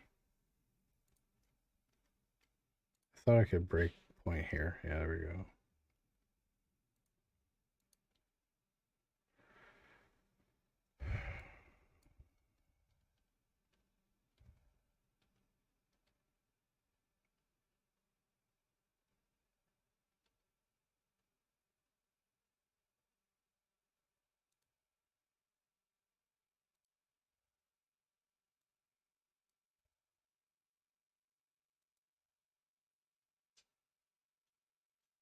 $166, 96, 98.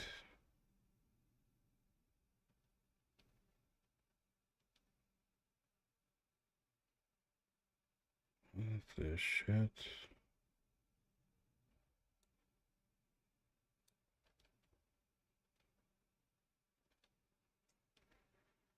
It's like it's cutting off right before the end.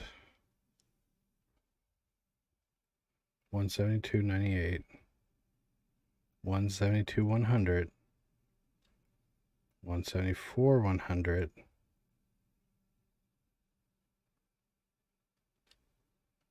174 102.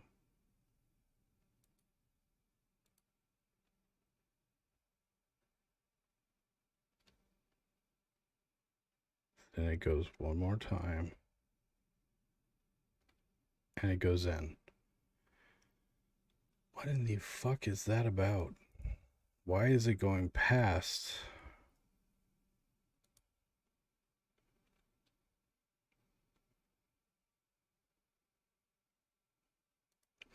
This just makes me distrust fucking Link right here. Legit, this is a true statement that it's not honoring. So for each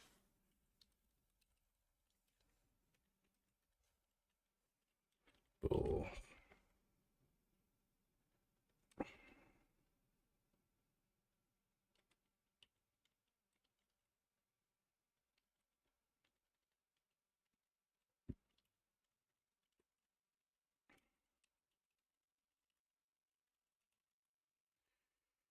Just to prove this is bugged.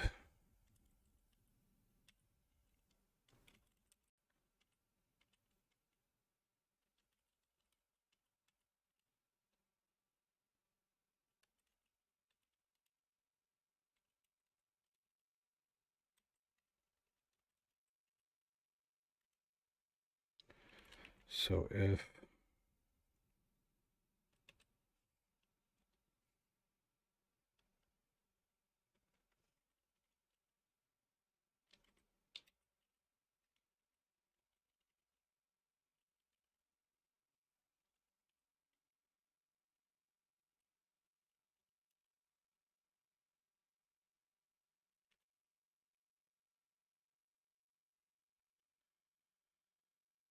so for this, basically I'm looping through everything, comparing the X and Z's, and then setting it if true. So we end up with a false on this when we get to here, then fuck me running.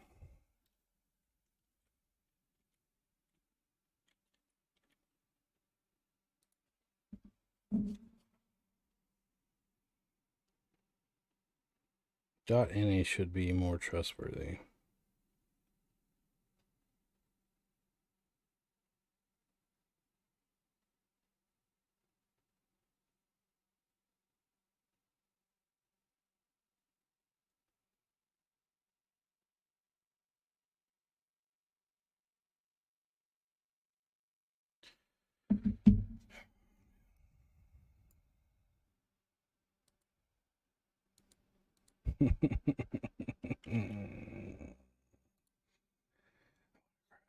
I want to cry.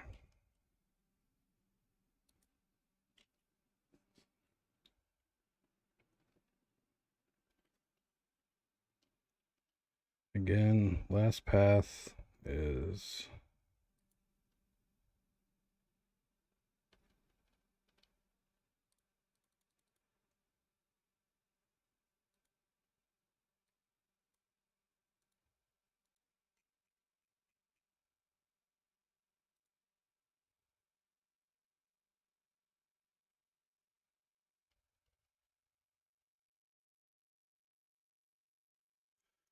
oh, I think I see what's going on.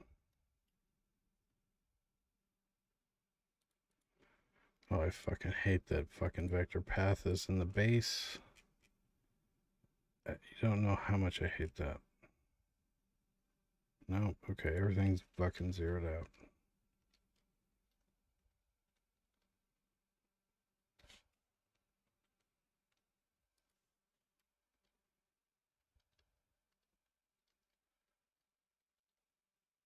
Oh, fucking idiot. The auto intelligent or the autocomplete screwed me here. So I was trying to say equals, and that would be true. So I'm ignoring y. I just care about the x and y coordinate of my grid. I don't care about the y. You can walk to whatever y you want.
So if we look at the vector path of last, again, let's make sure last and present are the same.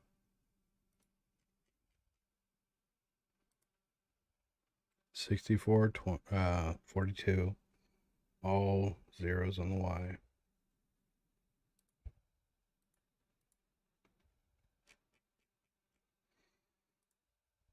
$64.42.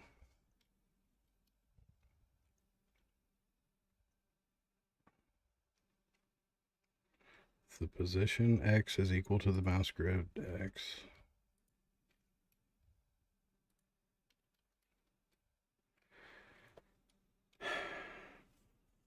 How is that not true? What the fuck?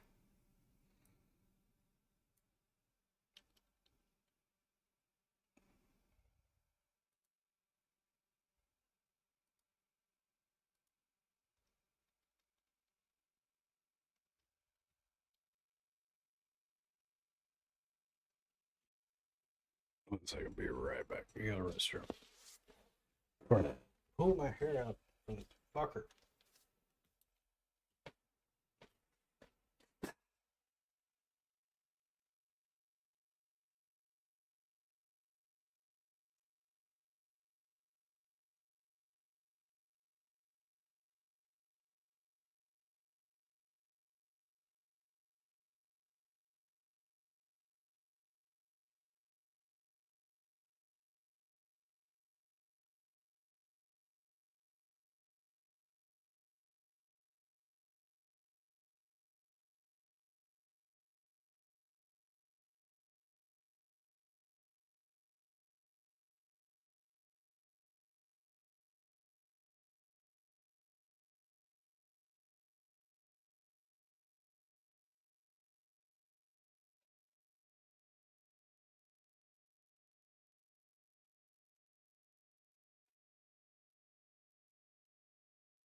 Oh, did you guys fix this for me?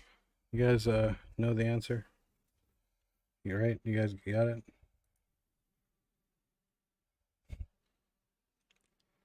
ZX, XX, ZX. Or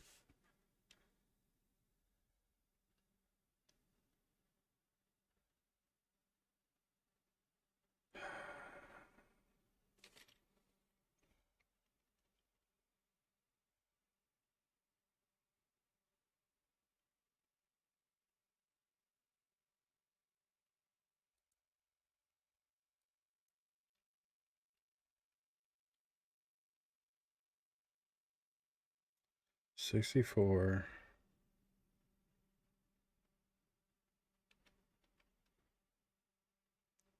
So position is now 64, 42. 64, 42.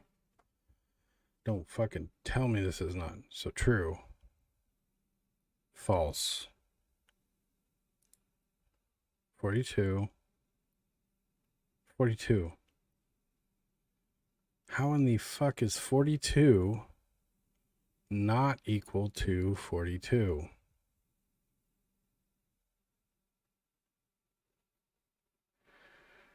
I call so much bullshit.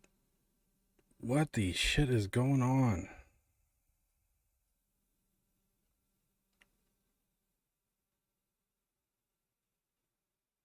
There's no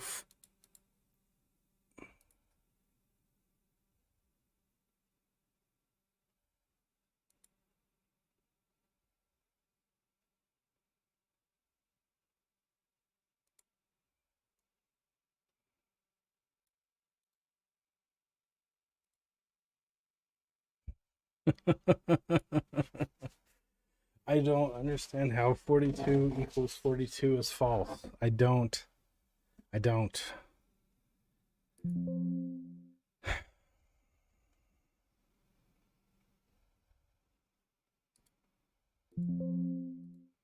This blows my mind. And 42 is equal to 42. What the fuck? What in the shit?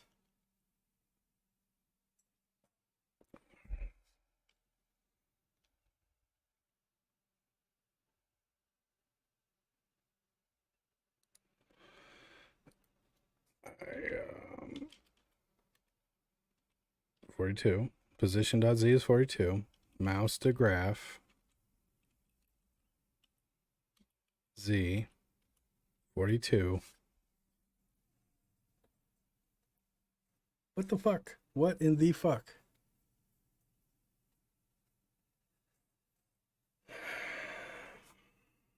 They're both vector 3s.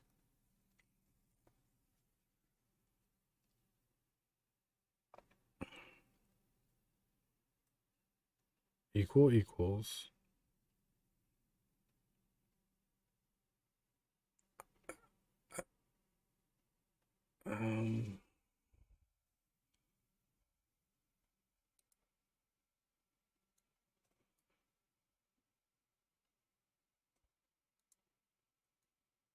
They're both 42. Why the fuck is this not right?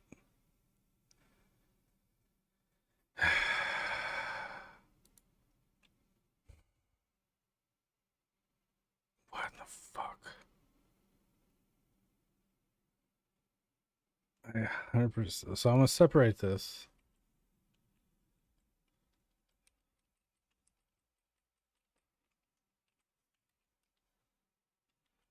So if the x is equal to x, and if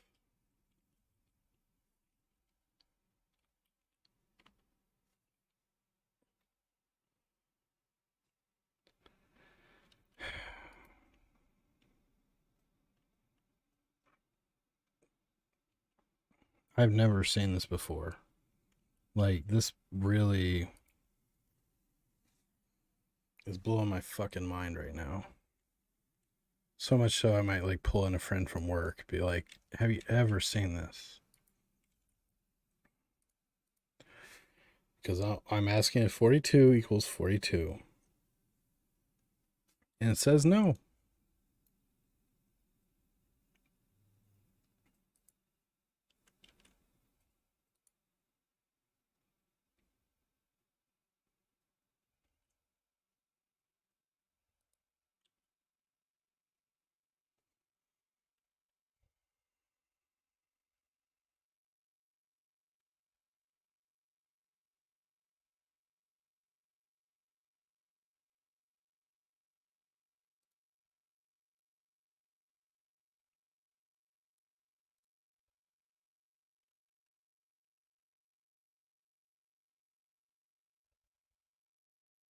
42.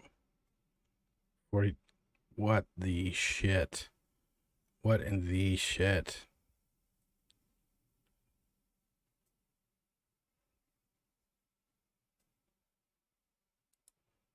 This is a vector 3. Same exact objects.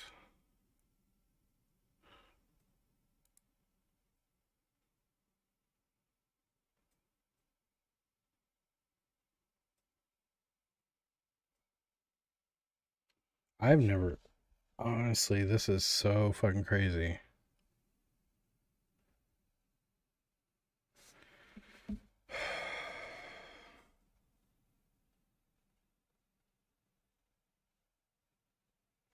I'm literally gonna text a friend from work.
See if they're gonna come look at it for me.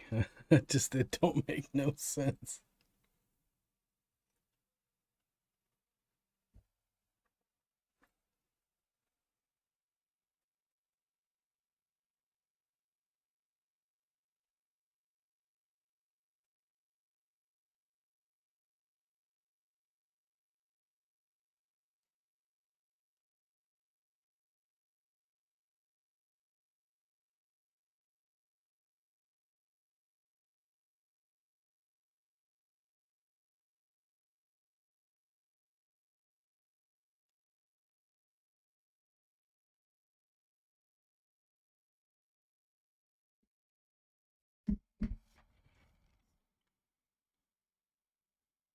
Is 42 equal to 42? Yes, it is.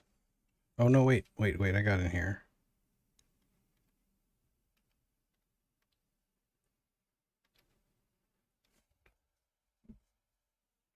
Wait.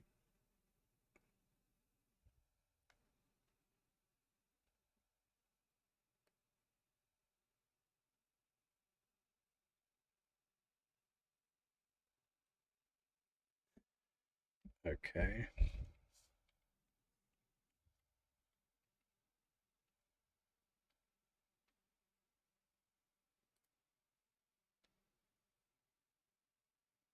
Now it's working.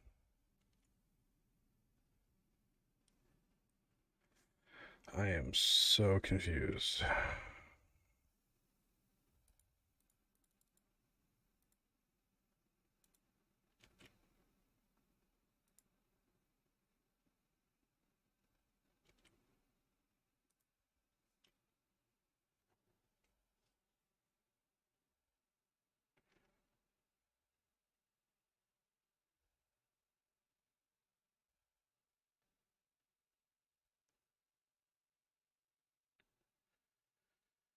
All right, I'm getting my friend to jump on because this is driving me crazy.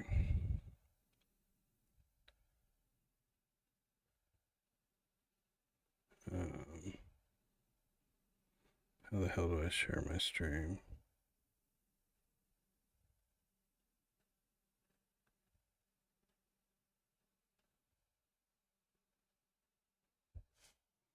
All right, I'm getting him jumping on. This is wild. I've never ever seen this before. Like this is super strange.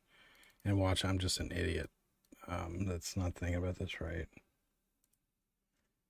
Oh.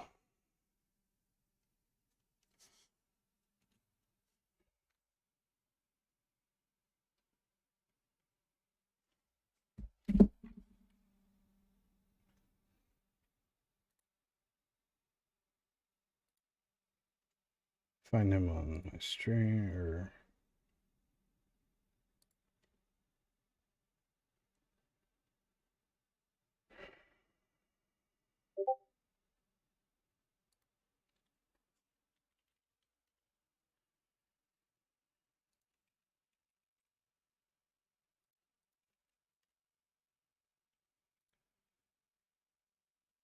All right, he's hopping on stream.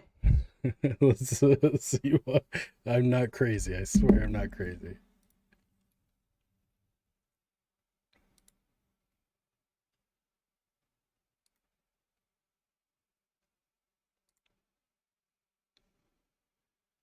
Master graph 4242. Let me know, or if you can see Scott, send a message in the chat real quick. Or sir.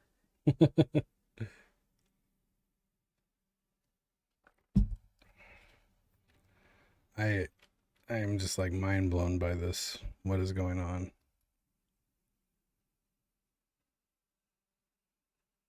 False.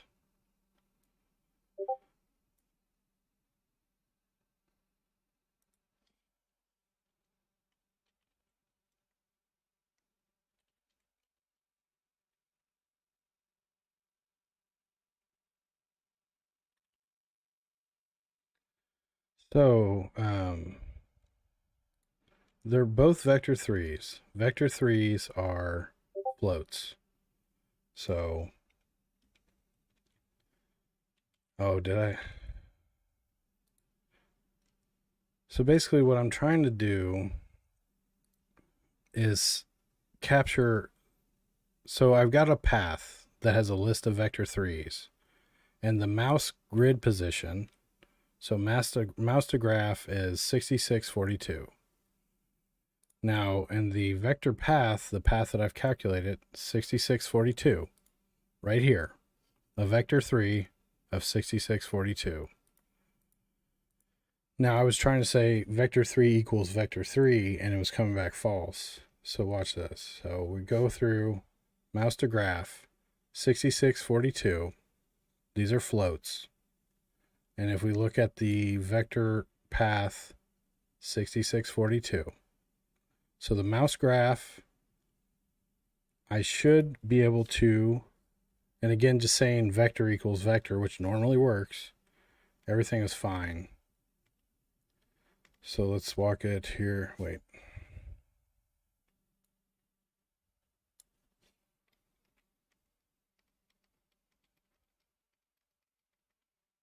So here, okay, mouse to graph Z is 42. Position.z is 42. But that is not true. I have never seen this. Two numbers, same exact numbers. That coming back false. Let's try that. Okay.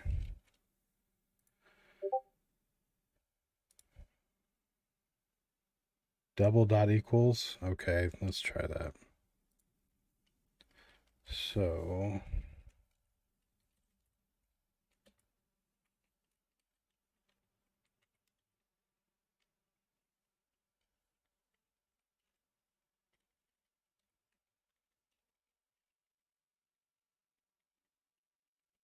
now we're doing a double dot equals position Z equals okay.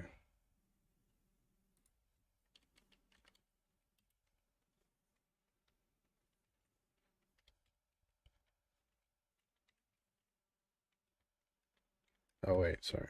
Position dot Z dot equals. Okay, so we're saying float. This is float dot equals essentially right now.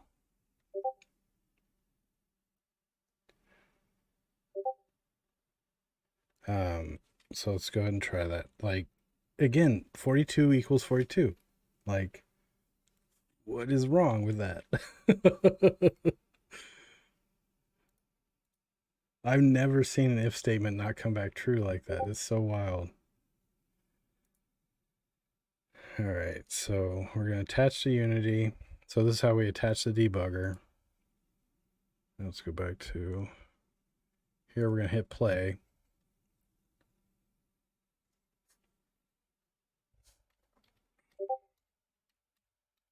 Get through that.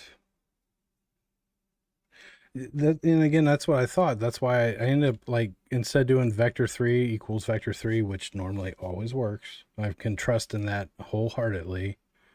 It wasn't working. So basically, oops.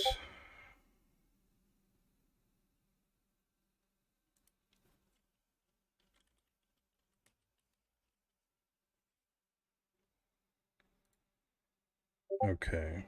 Okay. Okay, you're watching as anonymous, I guess.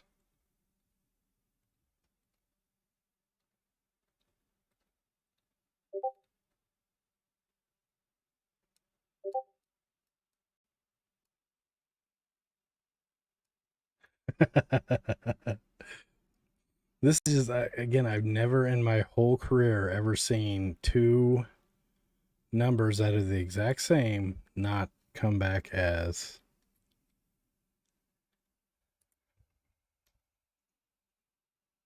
So if we look at the vector path here now, the endpoint is 6842.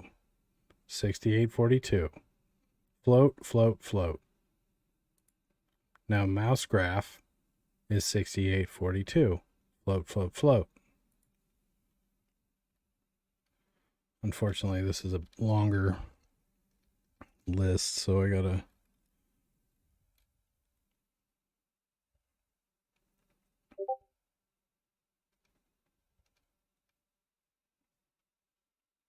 Okay. What the shit? So, I might grab a drink real quick.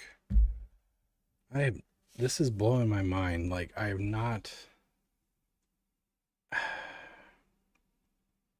I've not seen this before. Like,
42 equals 42. 42 equals 42. Right? Does 42 equal 42? It does. It 100% does.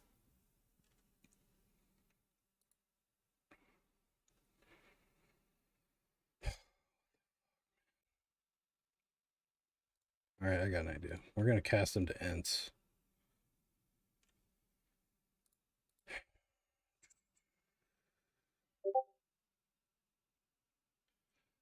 So if you are on the stream, there should be a chat on the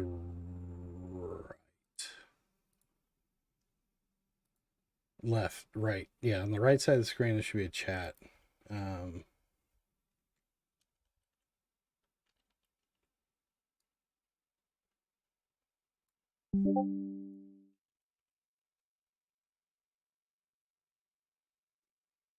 Yeah, type a message into the Twitch chat. It should show up.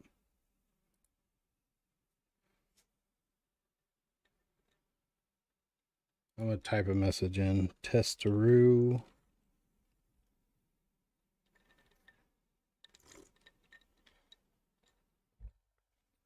In my whole programming career, I have not seen this ever happen.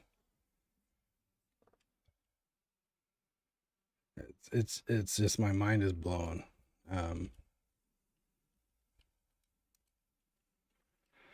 So the X's, obviously, we're able to match on the X's just fine. If position dot z as an int equals mouse to graph dot z as an int,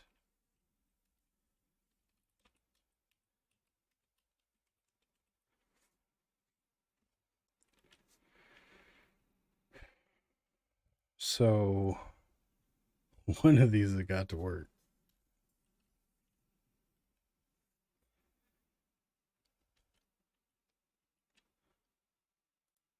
So I'm going to hit play.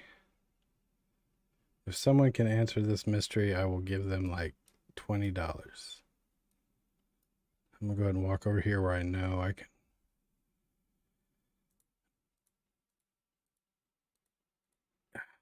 Now I can't even hit any of them.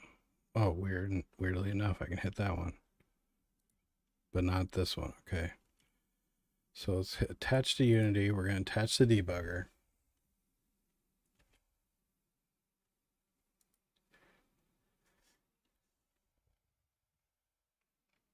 Oh, it flew right past all of this.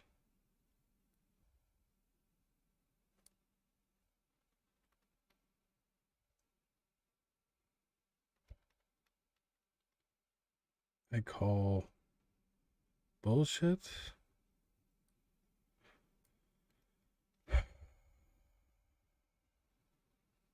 So here's the two coordinates.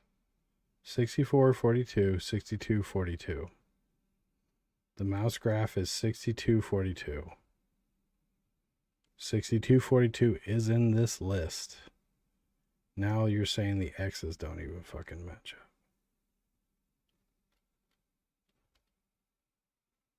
62, 62.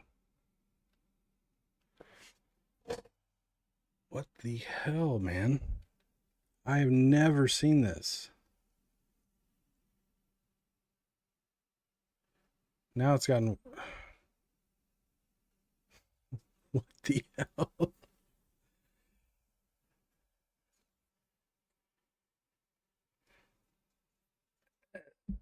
Everything I know is a lie. So let's roll it back.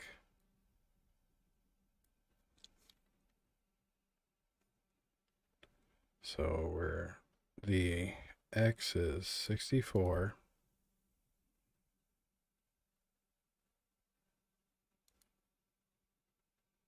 $64, $62. Now that makes sense. That doesn't match. 62 equals 62 doesn't match. What in the hell?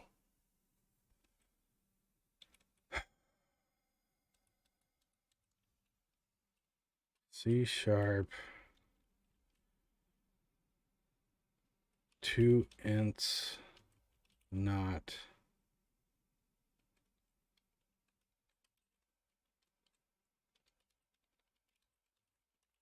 ints of the same value comes back false.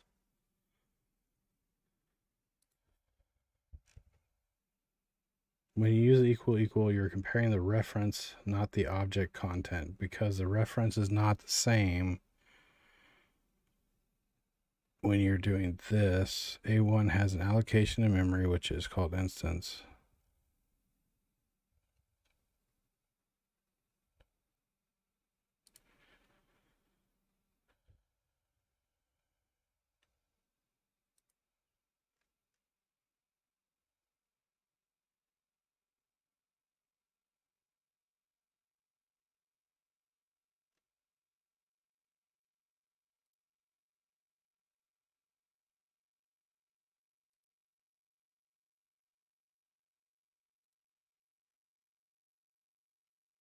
I'm just mind blown by why this is not working.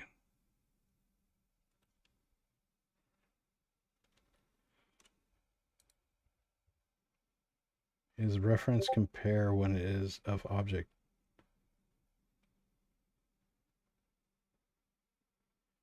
Value type. Okay, so here we're going to add in the third. So if position equals mouse to graph,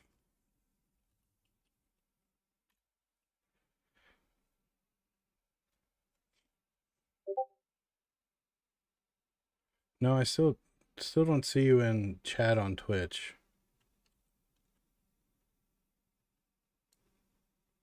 You might have to refresh.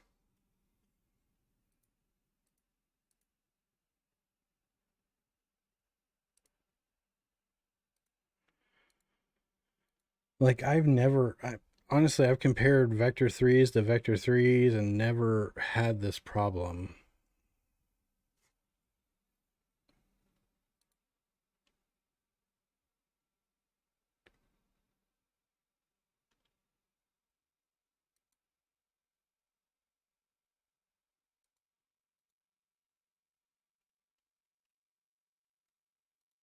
Okay, let's try this one more time. This is just like blowing my mind. Like control F5 on Twitch and see if your login is active. Give me a follow when you do. So we're gonna hit play.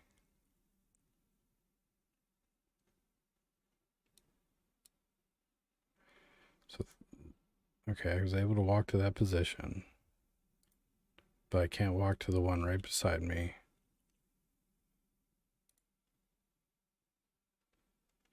And a vector 3 is just an XYZ coordinate in the game space, right?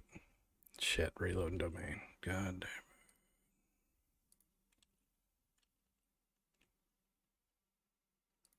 I didn't change anything. I don't know why it reloaded domain. Awesome. Awesome to the max. There we go. I see you followed me.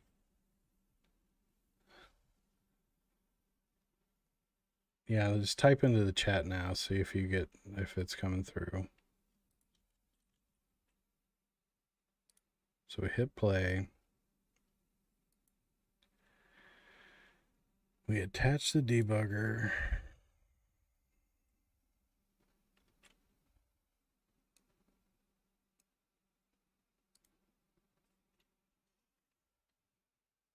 Oh, okay.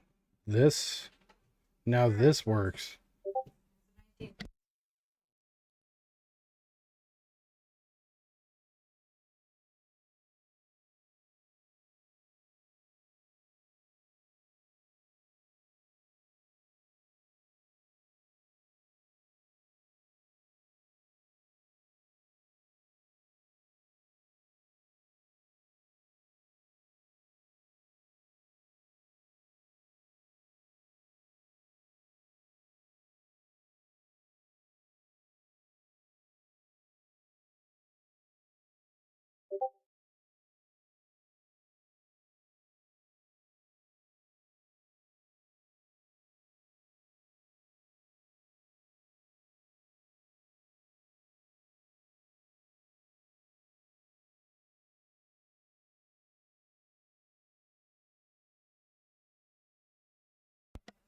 Okay.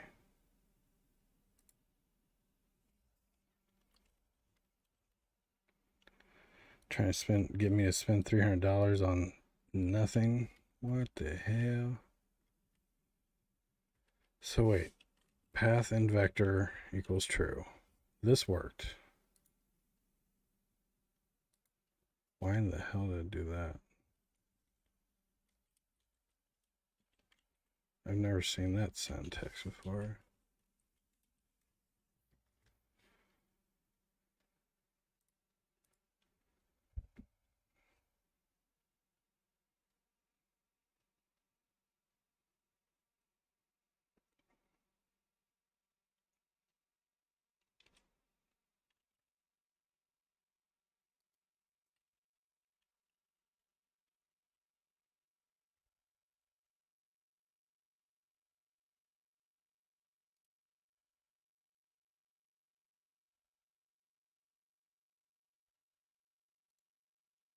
All of a sudden the equals vector 3 equals is working. I don't know what the fuck is going on. So we're gonna comment this out. We're gonna hit play. We are going to attach the debugger.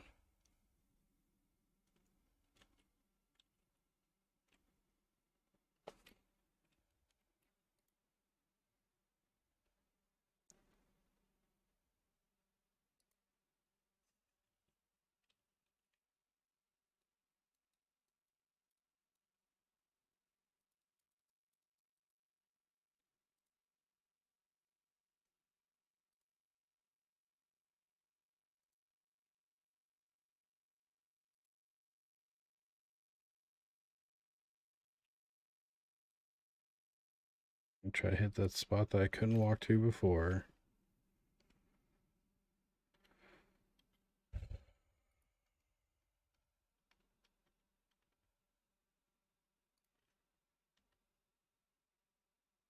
All of a sudden that's working.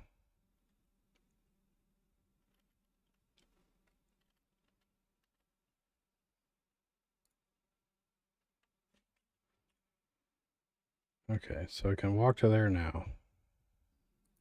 Can walk to there.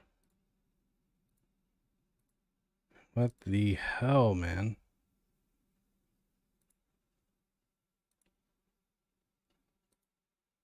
Walk to that. Walk to that. To that.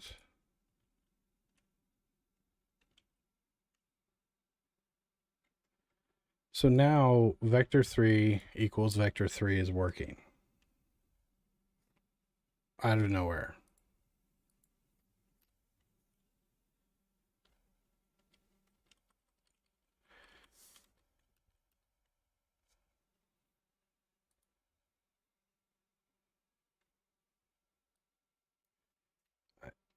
I've never seen an if statement come back false if two numbers are exactly the same. Float, int, whatever. It's like I had to have been. So I can walk here, walk there, walk over here. I can walk back.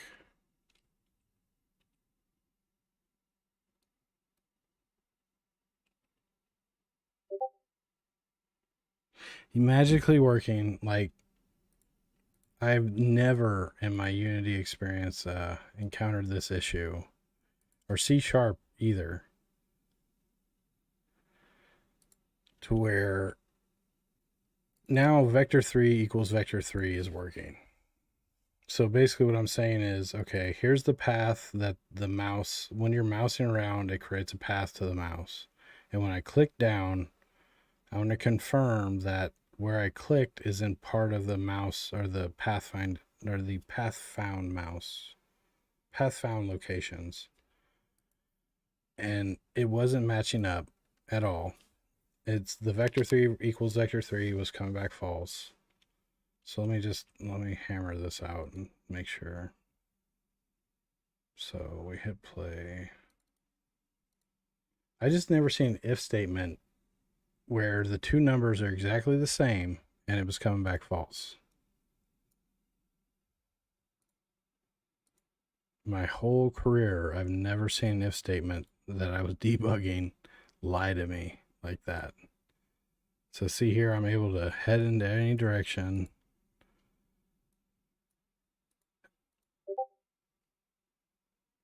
It feels like a JavaScript thing. I 100% agree with you. Holy crap, I agree with you. That's why I was so mind blown. Like, I was so desperate at the time when I text you. Like, again, I've never seen this before. Like, and again, a vector 3 is a simple data type. It is 3 floats representing X, Y, and Z. And I've been able to compare them to other floats without issue.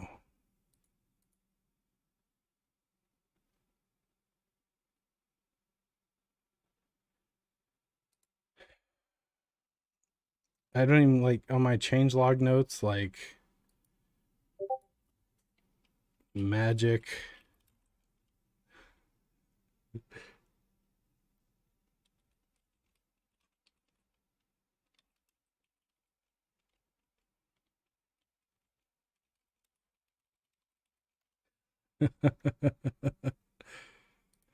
uh, you see, I just had to get you to go look at it. You had to come in and look at the code, and it scared it to act right.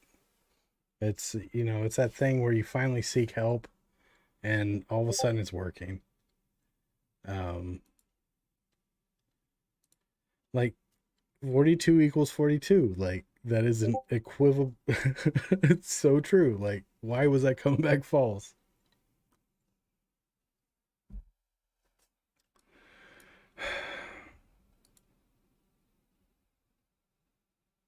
I gotta hit you.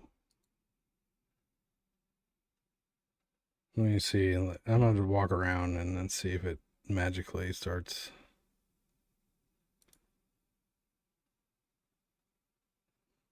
I've got everybody on full auto. I programmed in fire modes for weapons. Oh, wait, hold on. There we go. Again, it was coming back false. There it is, false. Okay. This is going to make me lose my hair. Like, what is going on? I don't care about this breakpoint.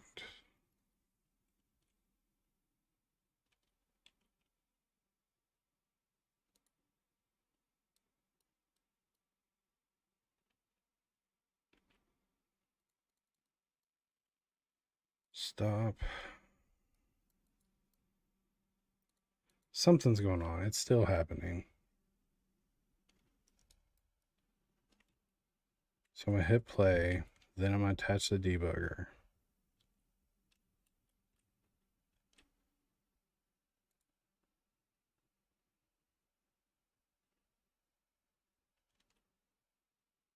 Attaching the debugger.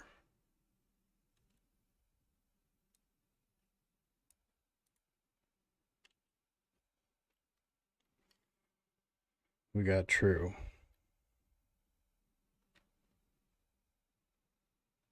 So let's disable all breakpoints, except for the one where we don't find the path or the vector in the path.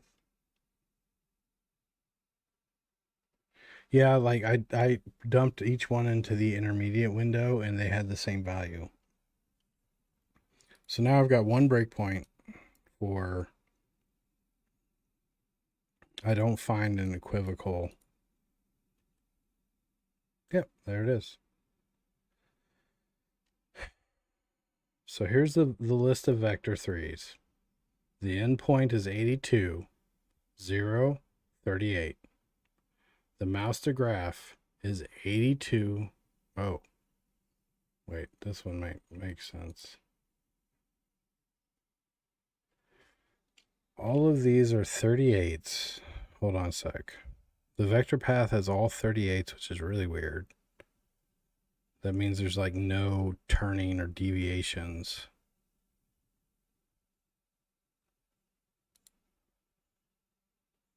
I got 36 on the mouse click. Maybe this is my fault. So we're over here. Let me turn on the grid so I can see the number before I click.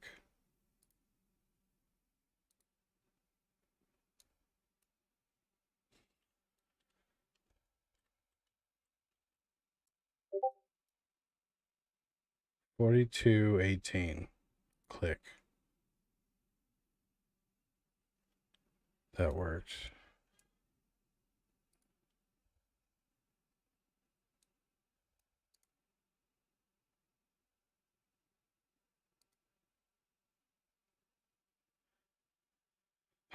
This is gonna drive me nuts. That it's like sometimes doing it, sometimes not.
Now this I expect.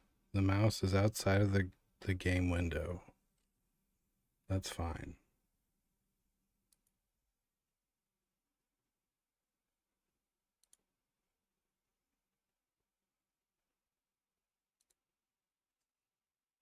So when I'm real close to the edge of the game window, we come back as false.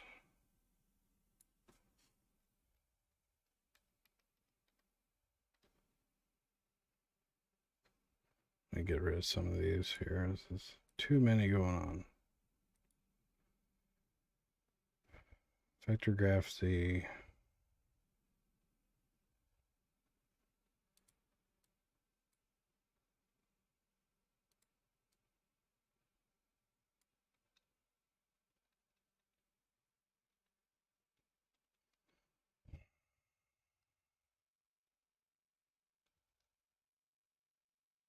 $170 to 20. So once the X is at 170, then I'll slow down. 170 and 18. 170 and 20. Now, look here. You see 170.00.000 for the Y and 20.00 for the Z. Same thing here. False.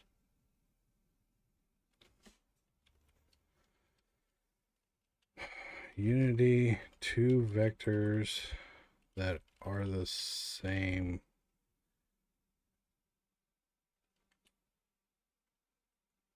come back as false.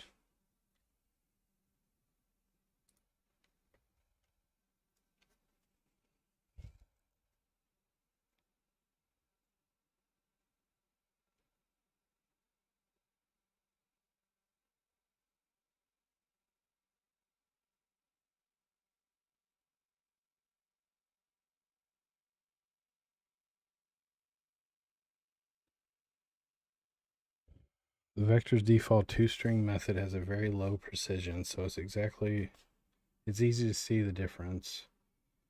The vector's equal operator doesn't just do equals on each float. It instead checks if the magnitudes are within some fixed threshold, which easily happen on large vectors where the precision is low. So in general, you shouldn't use equals.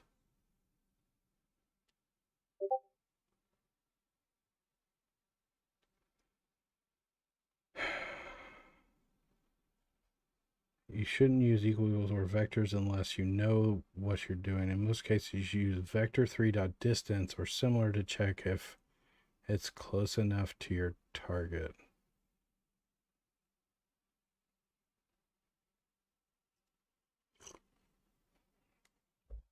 Let's toString them. Let's see what comes back. So debug.log position.toString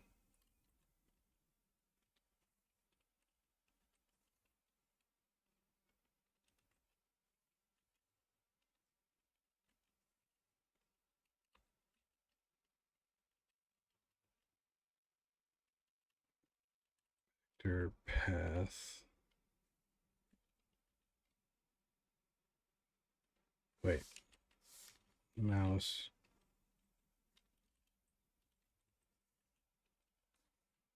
Mouse to graph. Oops, toString. I've done so much vector3 work, like never had a problem with this, but maybe on the 8th down to the 8th precision,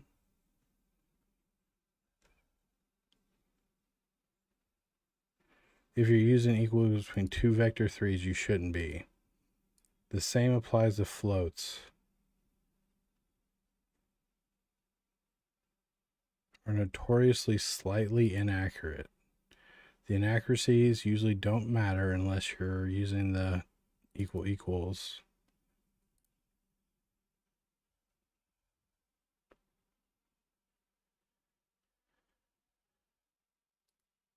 Checking in against distance.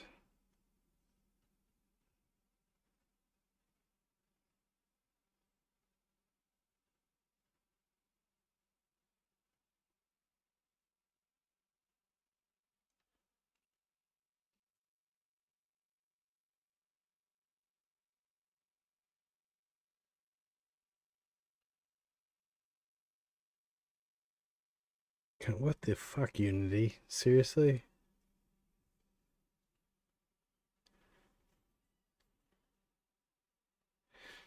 Oh.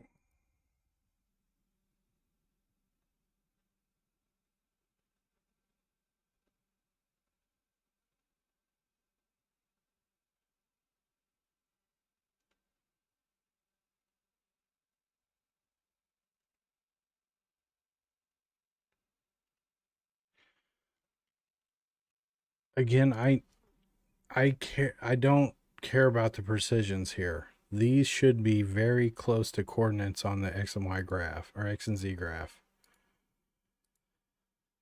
So, if I do... this has never been an issue before, but this is really interesting.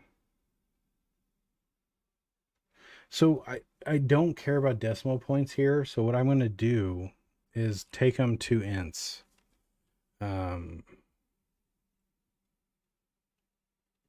So vector, because these should just be integers. Like that's what I'm trying to compare to. My grids in the game from math.ceiling floor. Okay. So I'm going to dump them off to vector threes. Vect pos equals position new vector 3 position dot x math dot floor. Well, if I cast them to ints here,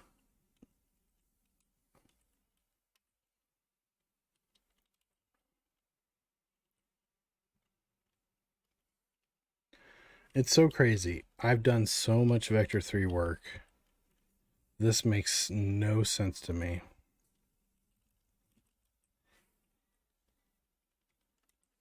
I've never encountered this to be an issue.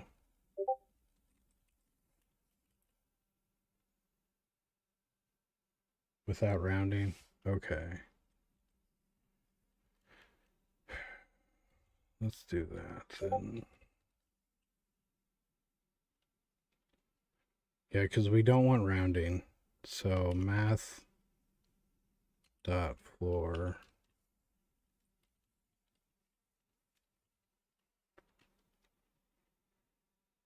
That returns a double. Let's try what I had real quick.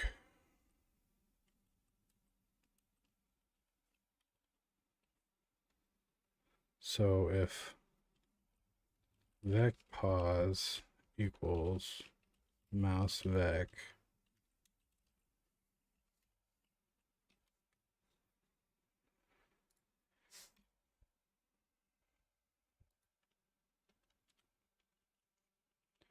because at this point I don't need that precision, but the int may round. So math floor.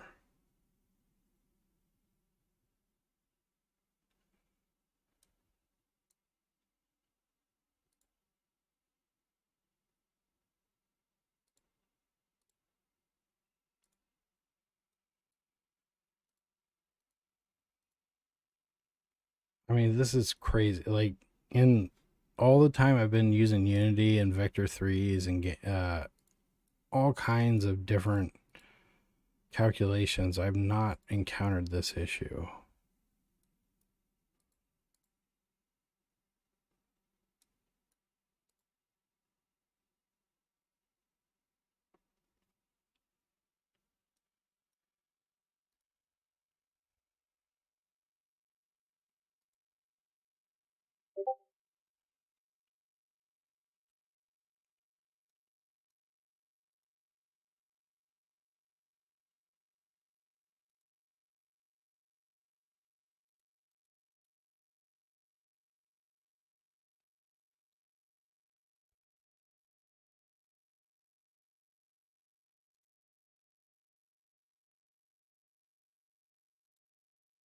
So I'm going to do 1 space, 2 spaces, 3 spaces,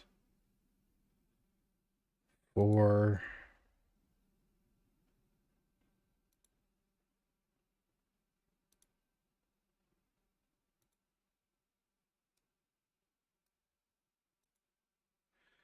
So what you're seeing are the pathfinding here is a big deal. Like how fast the pathfinding is like working out now is huge. Come on. I think this fixed it, but just got to make sure.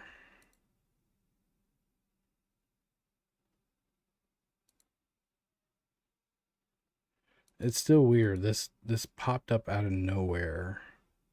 So I'm moving the mouse. Let's get to the edge of the screen. I felt like it happened mostly when I was at the edge.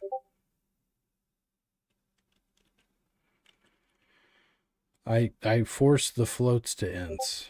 I cast them to ints.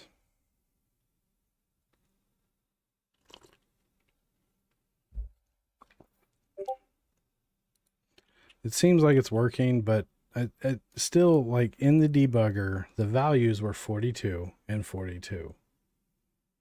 Never. You would think Visual Studio would show the precision if it was off, you know, like point down to the 8th precision decimal or whatever, but what are you rating on? Final Fantasy 14?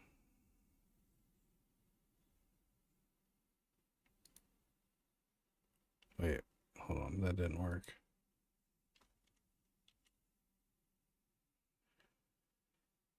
It's gonna drive me crazy.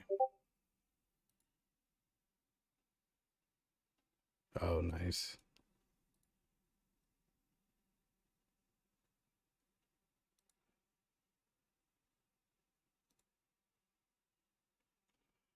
I think this did it, but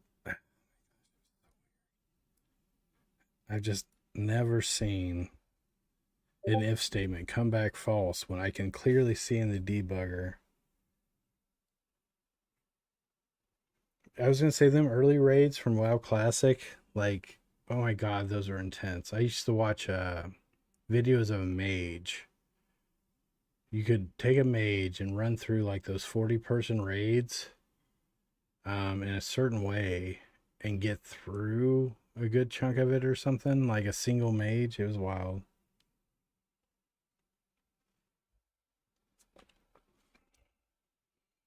I always like watching the people try to like solo a raid instance, um like all the tips and or like the hacks or whatever. Yeah, it's like they have you got to go a very specific path or else you know aggro everything. All right, so we're at 670 something turns, no issues.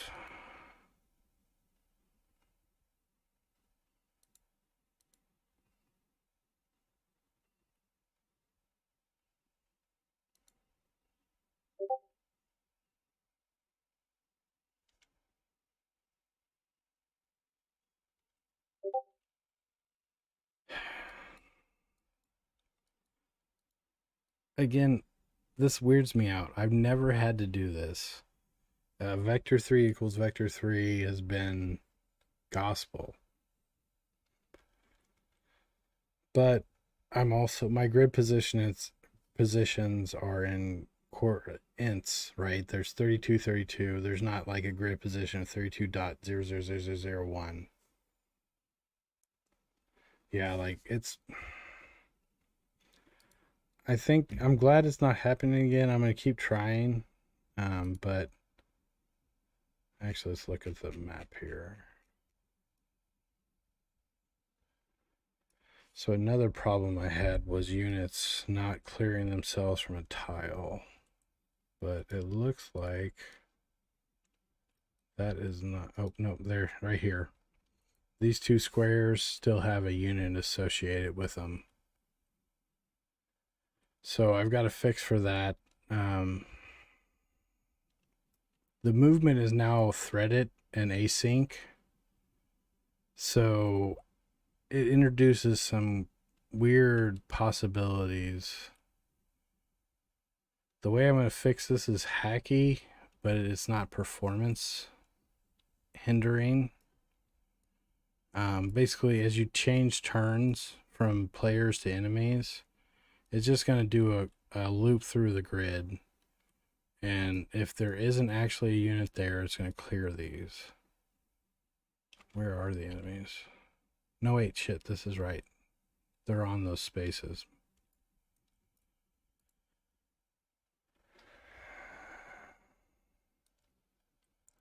I've been walking around for 800 turns and I've got 0 lingering unit. Oh, nope, there's one.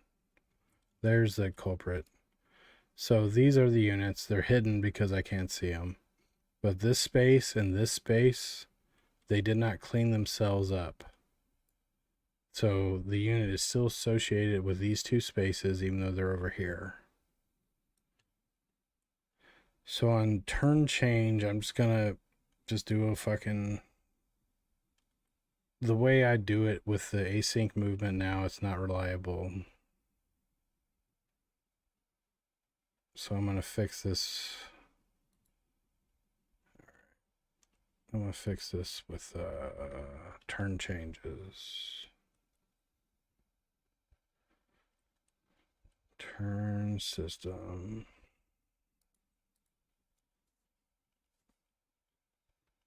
So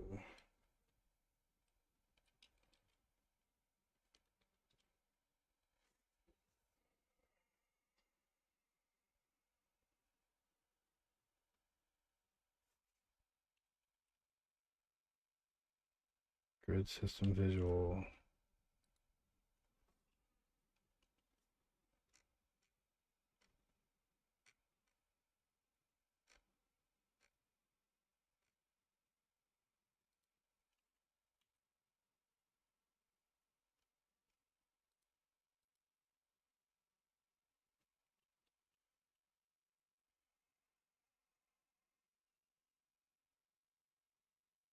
Unit action system. There we go. The update method for you.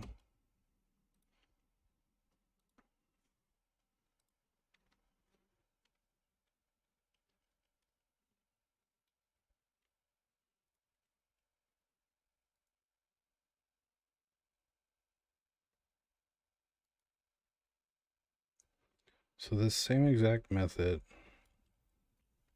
but we're going to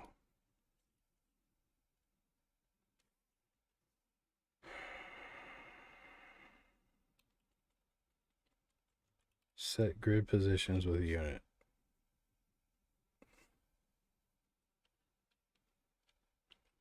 So as we're looping through every single tile, get unit, oops, sorry.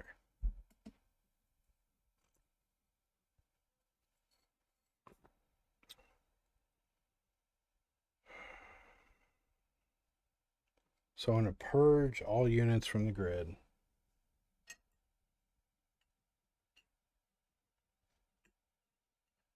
And then set them.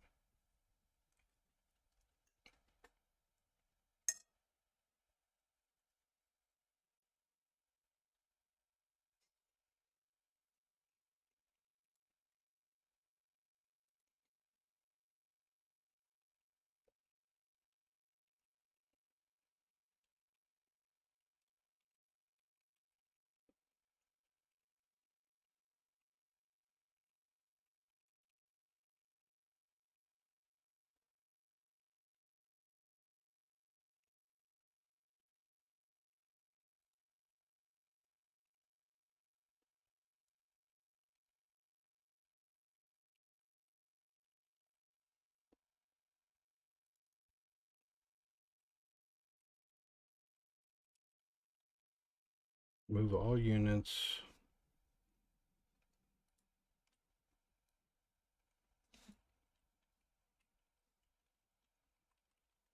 Again, this is hackier than I wanted, but I just don't trust the unit removal now that I got all movement is threaded and on separate threads, and it's async callbacks. Remove units from remove units.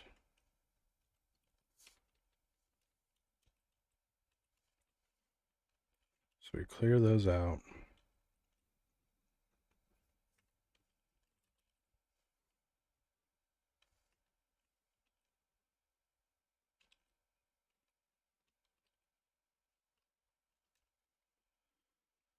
So we purge them from the grid.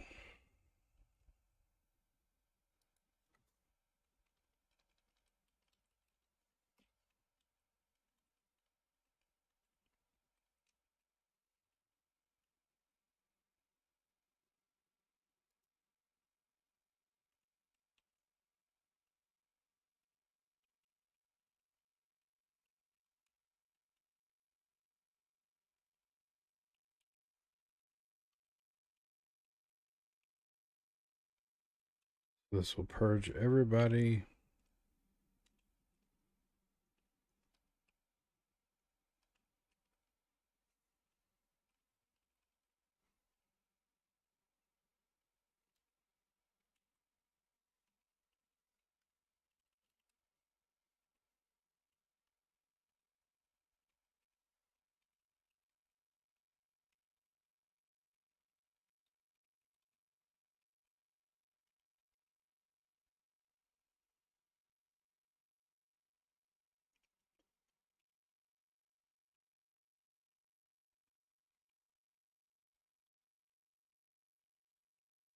And then we will set everyone.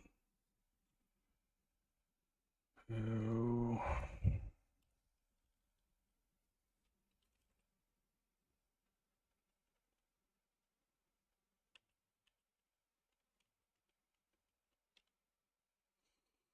Unit.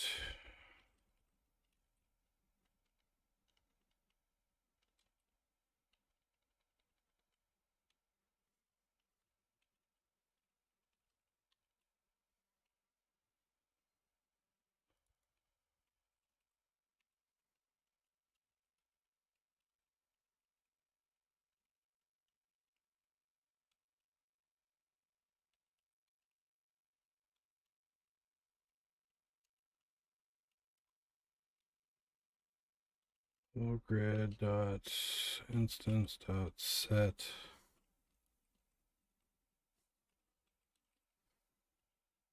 add unit and grid position.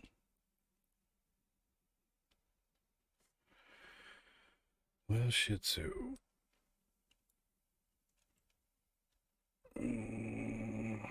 Why load through twice? Because I'm looping 3 units.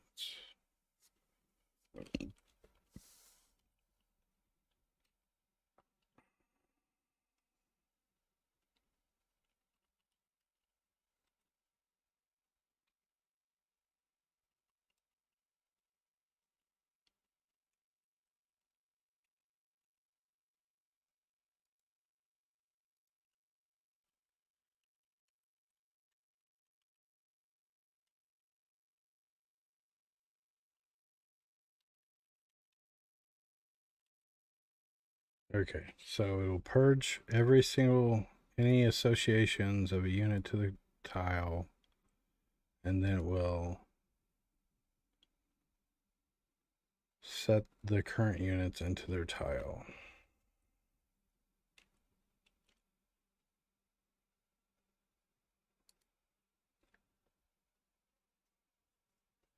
Now I only want to do this on turn change.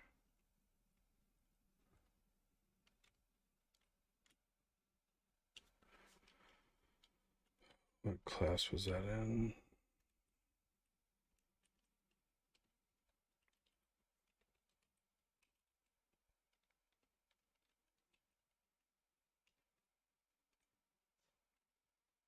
System visual.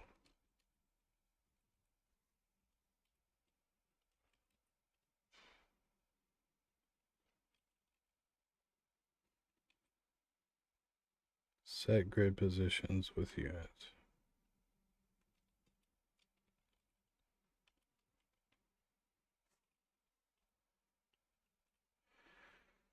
This should prevent that issue. Now I need to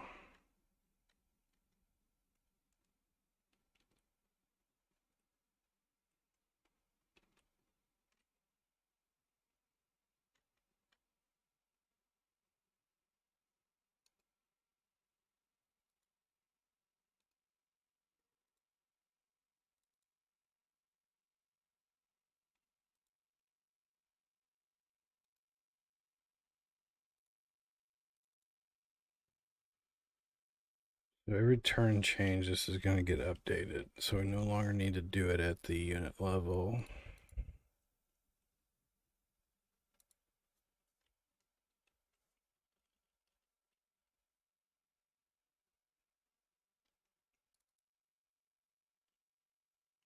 Health system on dead.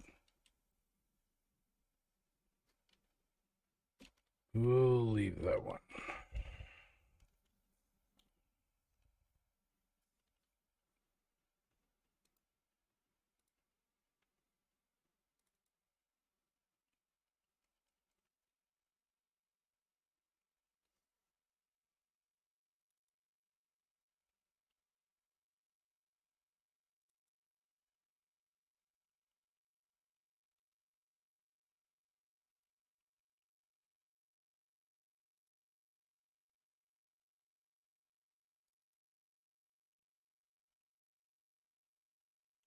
That's fine. Okay, so this should basically auto clean up things as the turns change. So again, I want to zoom way out and watch for any lingering unit associations.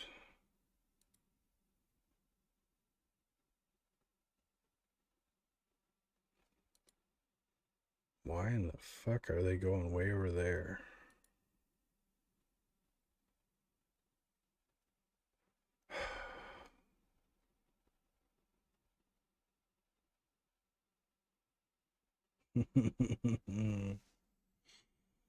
Oh.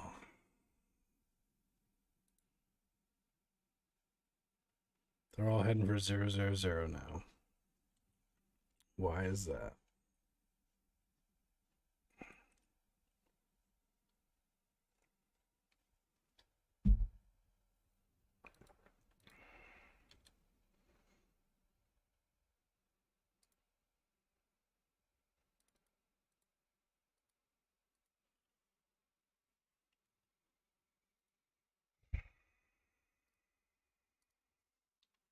It's because they want to hurt my heart. That's what they want to do.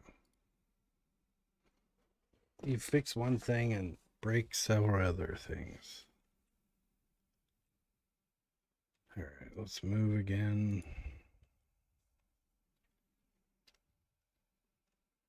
So we are not the enemy.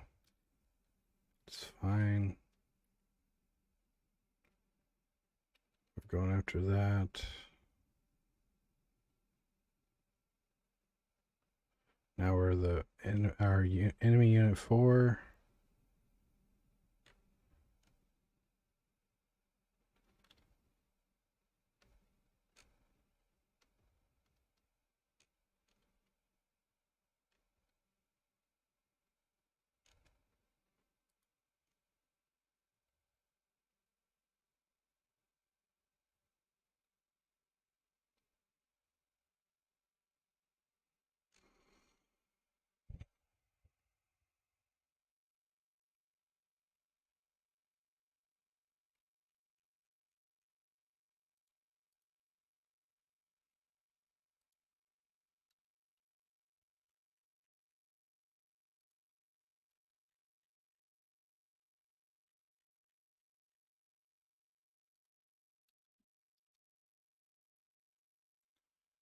Closest target is -1, -1.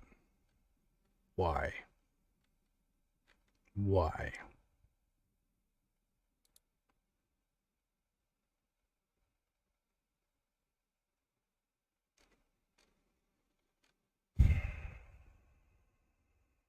You fuckers.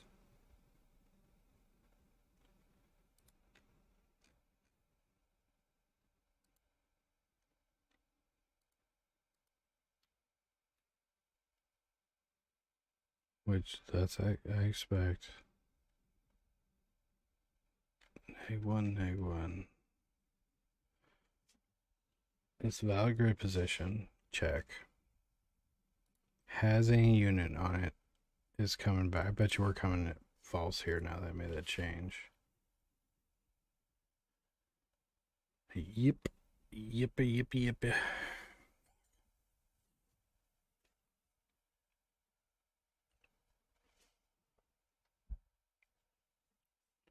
So on turn change may not be the right answer.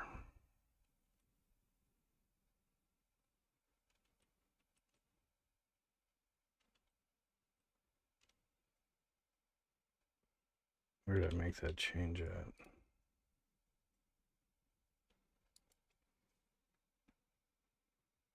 On turn system.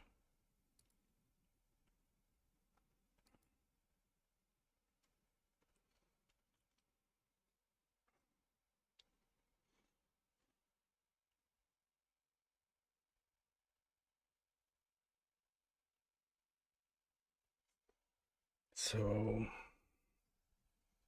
doing it on turn is causing the grid to be empty. So I can't find my target. And it's always sending the enemies to -1, -1. X and Z. So I need to call this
Set grid position.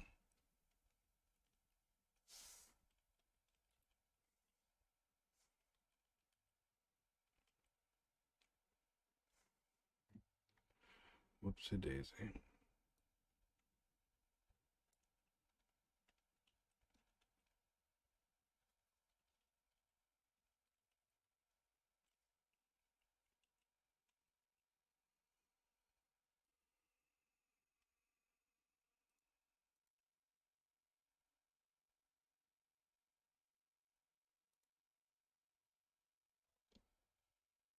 We're gonna figure this out.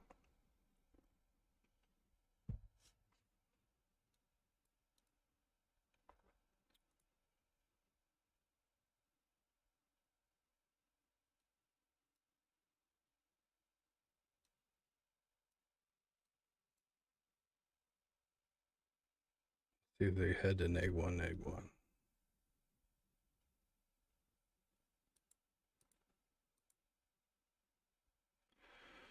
Oh, they still are.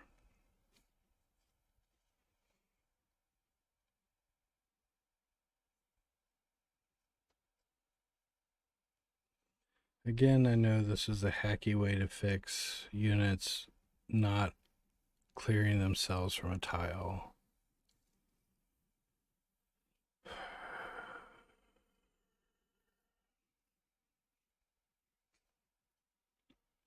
You know what?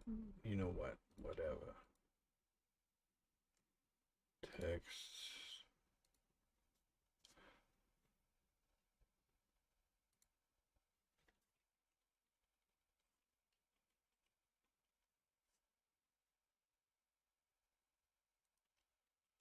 I'm gonna think through this with my brain noodle.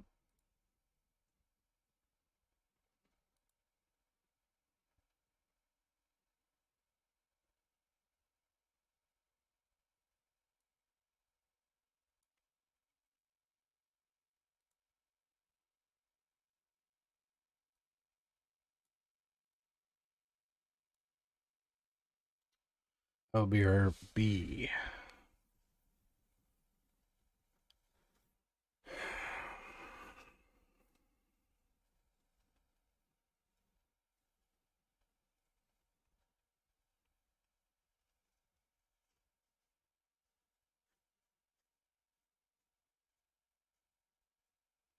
Really, on turn change should handle this. I don't know. I'll be right back.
3 hours and 30 minutes.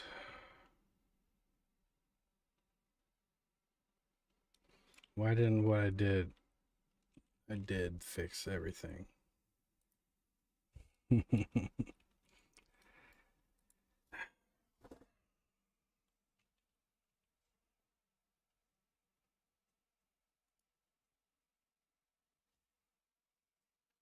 So that's purging my location from the grid.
I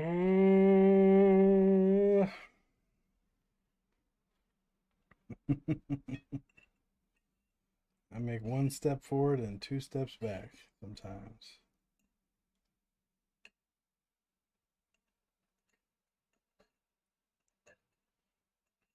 I'm gonna actually eat my dinner.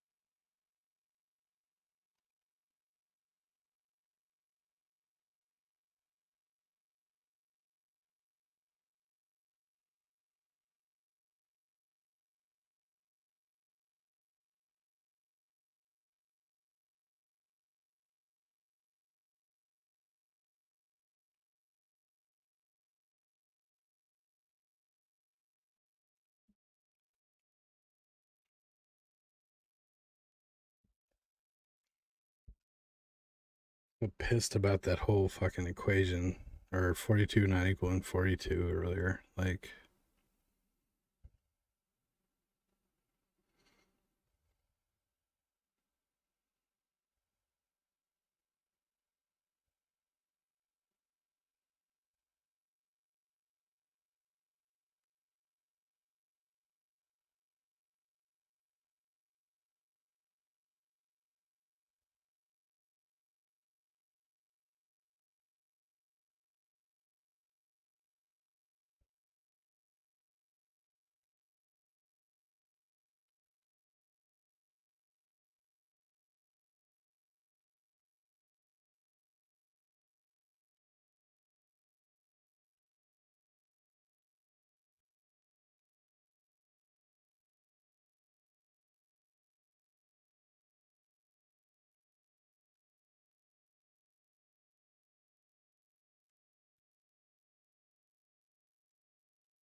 mm,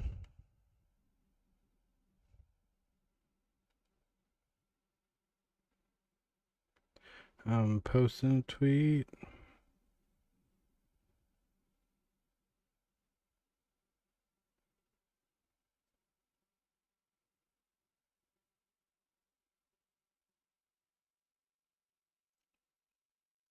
Mm.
I am social media being real quick.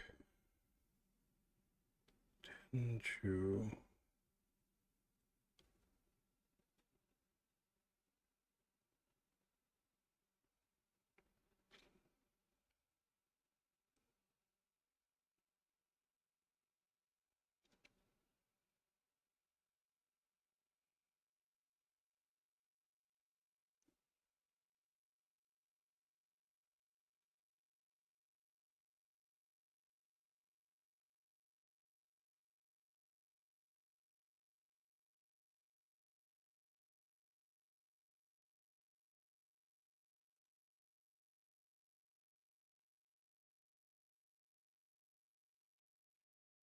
The tweet that was never sent.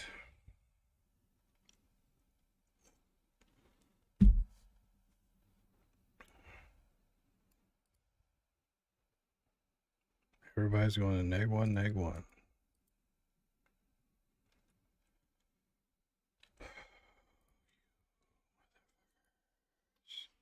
So we're going to put a breakpoint here. We're going to attach the debug. Set grid positions with unit.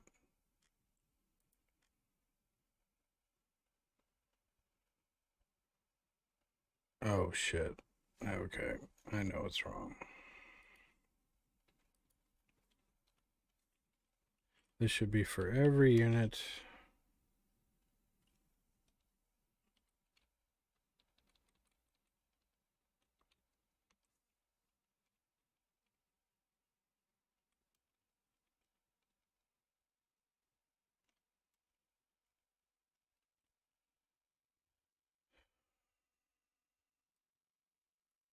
I really hate this solution, but man, whatever. It honestly is not in like performance intensive, and I don't want this. There we go.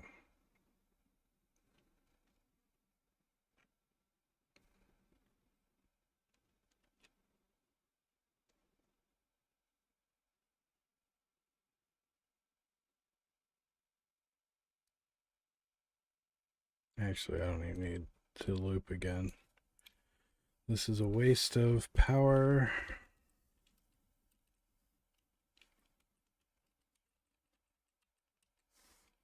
Unit dot grid position dot x. We don't need to be doing all that work.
Okay. Fix that. Pretty sure. Again, I'm going to watch for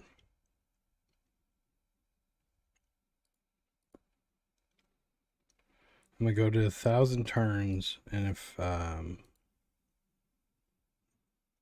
one's left behind a position, then I'm not going to think about this anymore.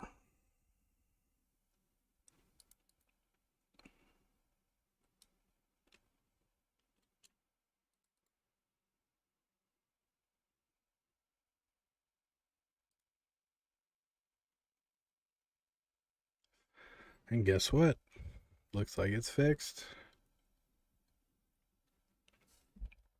Because I'm a G.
So I've walked him from here all the way around. There's been 0 lingering unit association so far.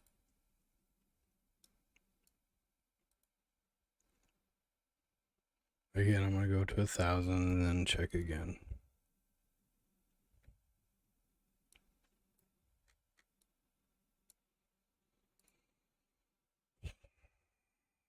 But so far, I feel pretty good.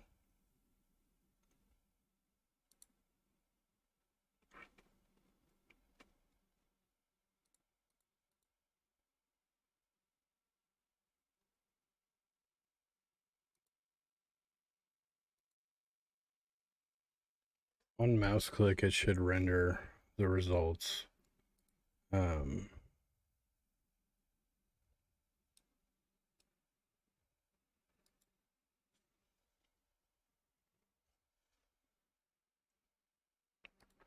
We're at turn 1, 800.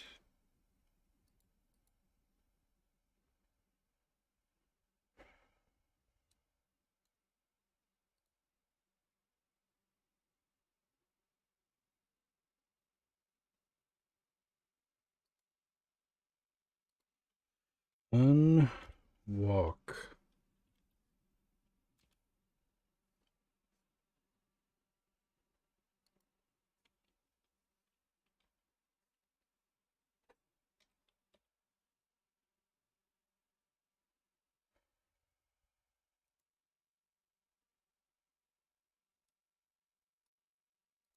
We're at round 900. No issues. We are fucking cooking. We are cooking with fire.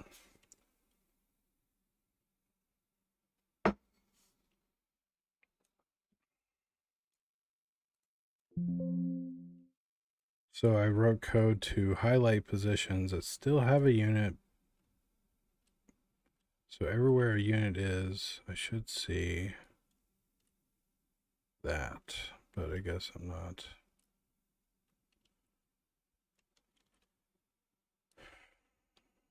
Why isn't that working?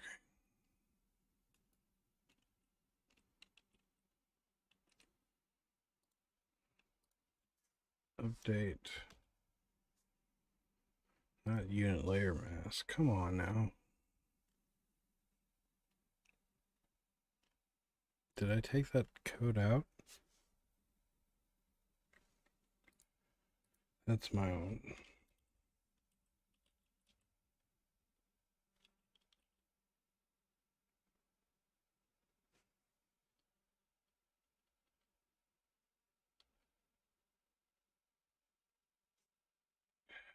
Itsu. Unit action system.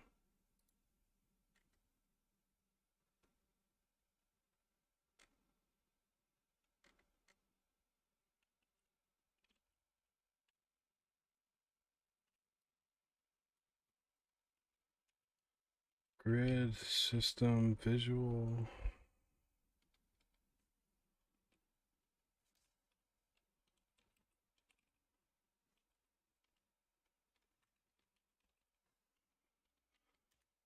Highlight all positions of the unit.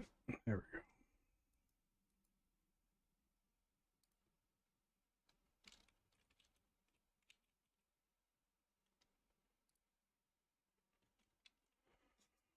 So this wasn't a good test because that code wasn't running.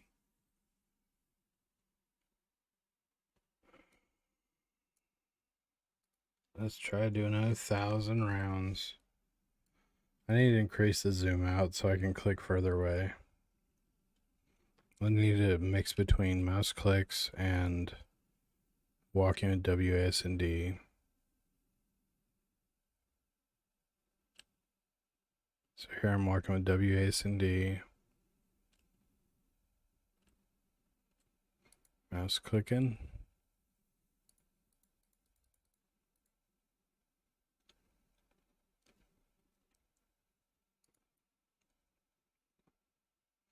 So if you don't move your mouse, I don't want anything to happen, right?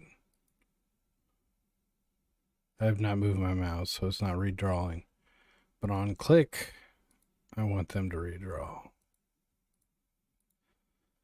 So despite the fact that the mouse doesn't move, but we do click the mouse, then I wanted to do the normal thing.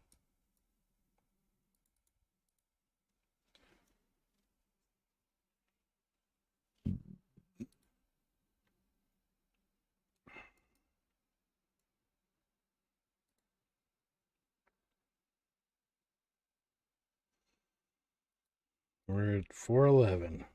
Let's see if we can keep going. Let's see if we're actually clean. So the code that I wrote to highlight positions with orphaned unit associations will leave a white square. So if a tile has a unit, it'll have a white square. So far, we got 0. So let's go for, 1,000 or more.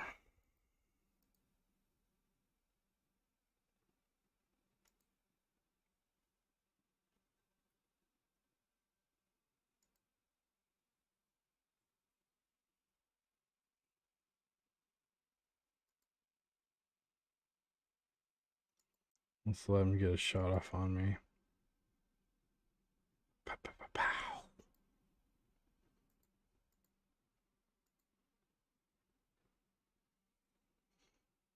Curious why that one actually zigzagged.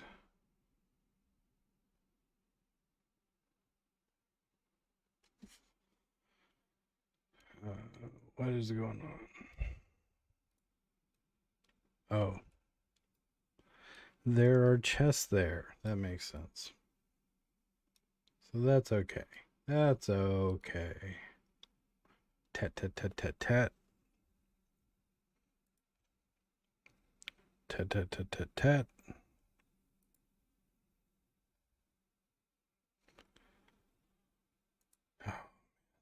So far, 619 rounds with 0 unit association. This might be this. Honestly, this is the right way to go.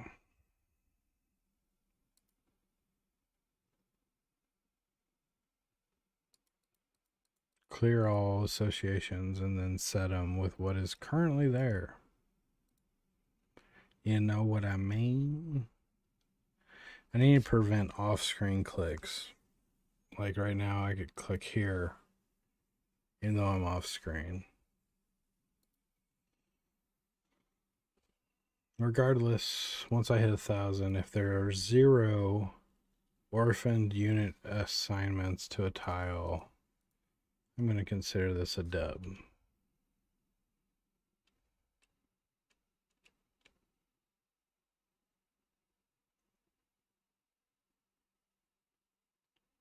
We are WASD-ing.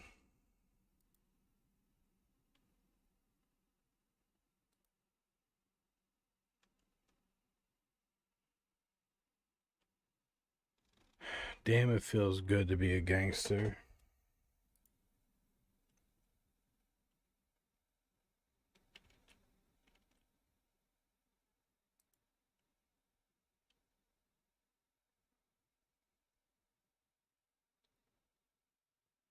Are they both in range? Neither of them are in range. What the fuck? I can't shoot them. Well, no, I can. Okay, they're both in range, so 2 people shooting makes sense.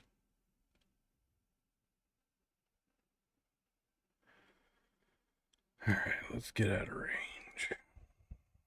Goodbye, gentlemen.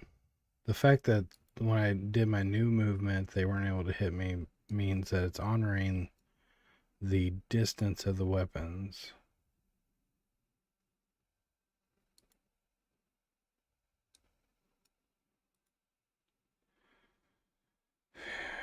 We're fucking rocking it, boys. 1,000 rounds without any fucking issues. No hangups, no nothing. And they've been shooting me.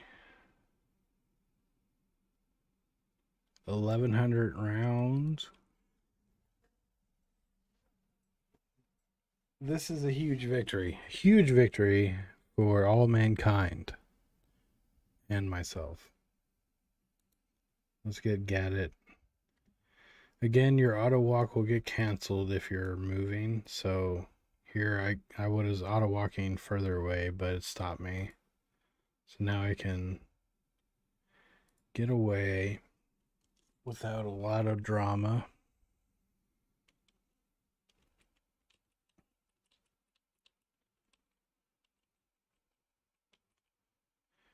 Auto walk carrying floating above Y.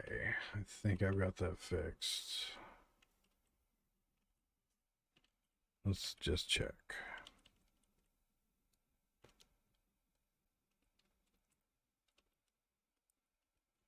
Oh, look at that. Look at that. Feet resting nicely on the ground. That's fly. That's fly as fuck. Alright, so that one's off my list. We're doing a check-in. I got things in a very stable state. I don't want to have to filter through other changes. Make sure units clear themselves from positions. I honestly think that's fixed.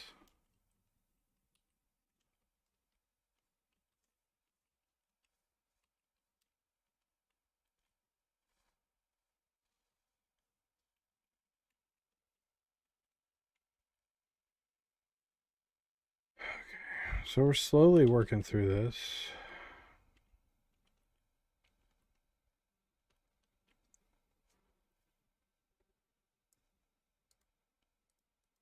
That's not fixed. So when I wait a turn, notice they don't move. So we're gonna work on this guy.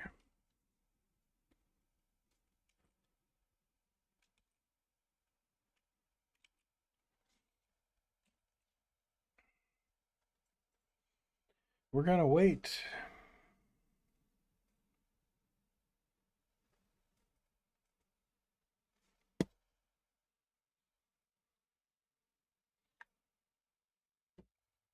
While I eat my food that I've been putting off.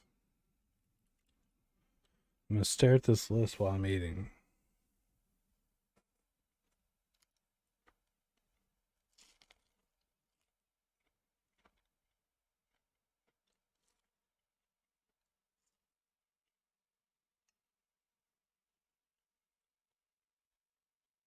Why is corn on the cob?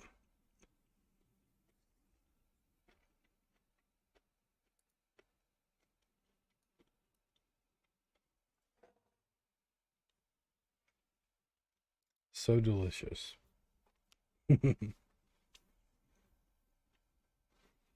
This chair is going. Like, I'm gonna honestly. The whole Squeaks and Greeks.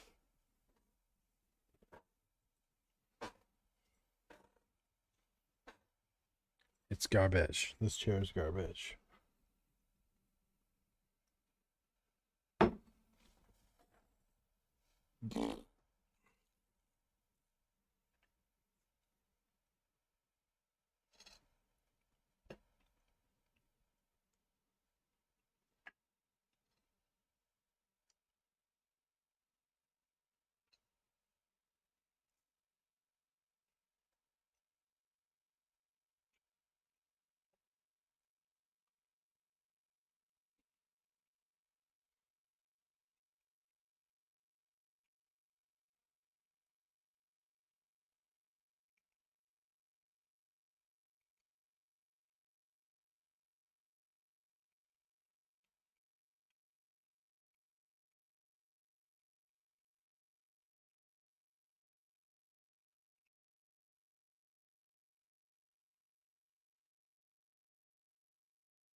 I'll be right back.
My brain is slightly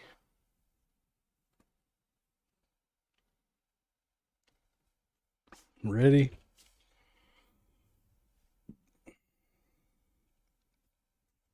Give me 5 more minutes and then I'll continue.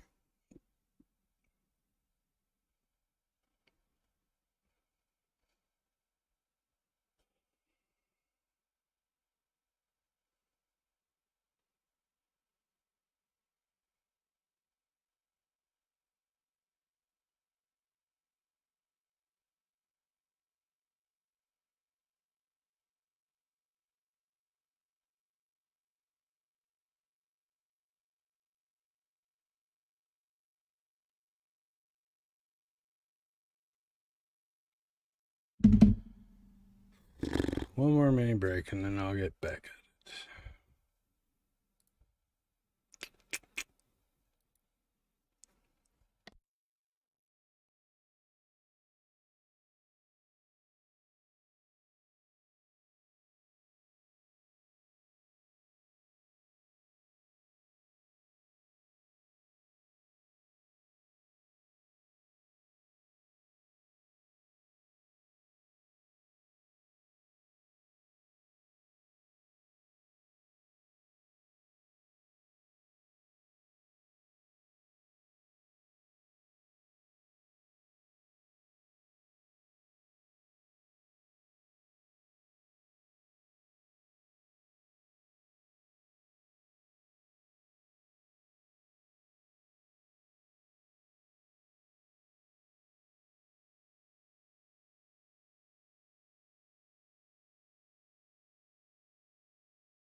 All right.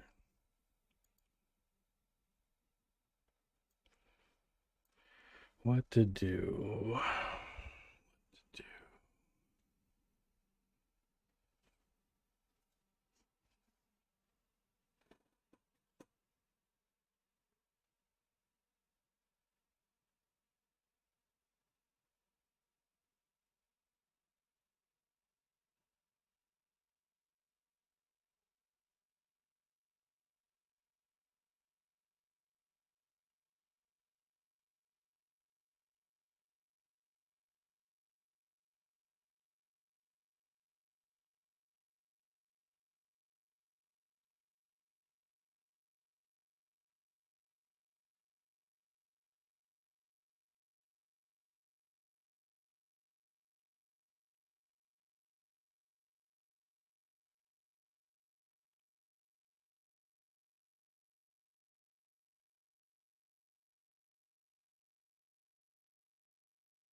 Sorry, I got busy on my phone.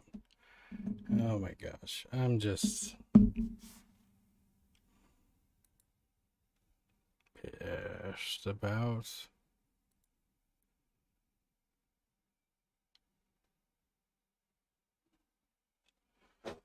Okay.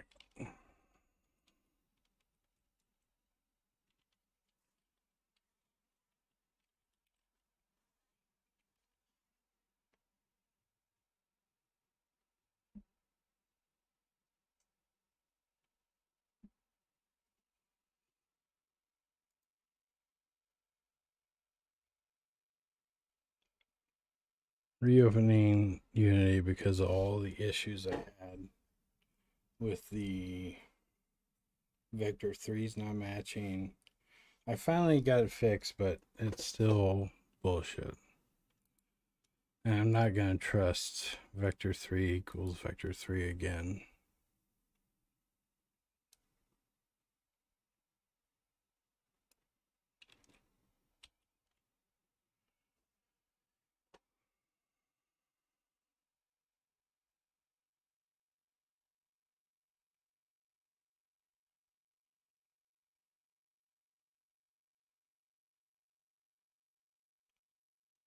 Thinking on what to do.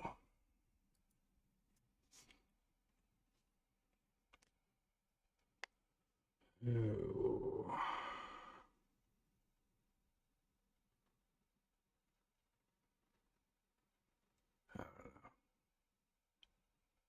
It's been 4 hours and 30 minutes.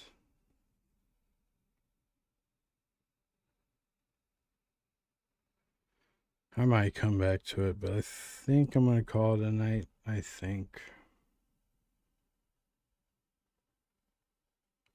Yeah, I am.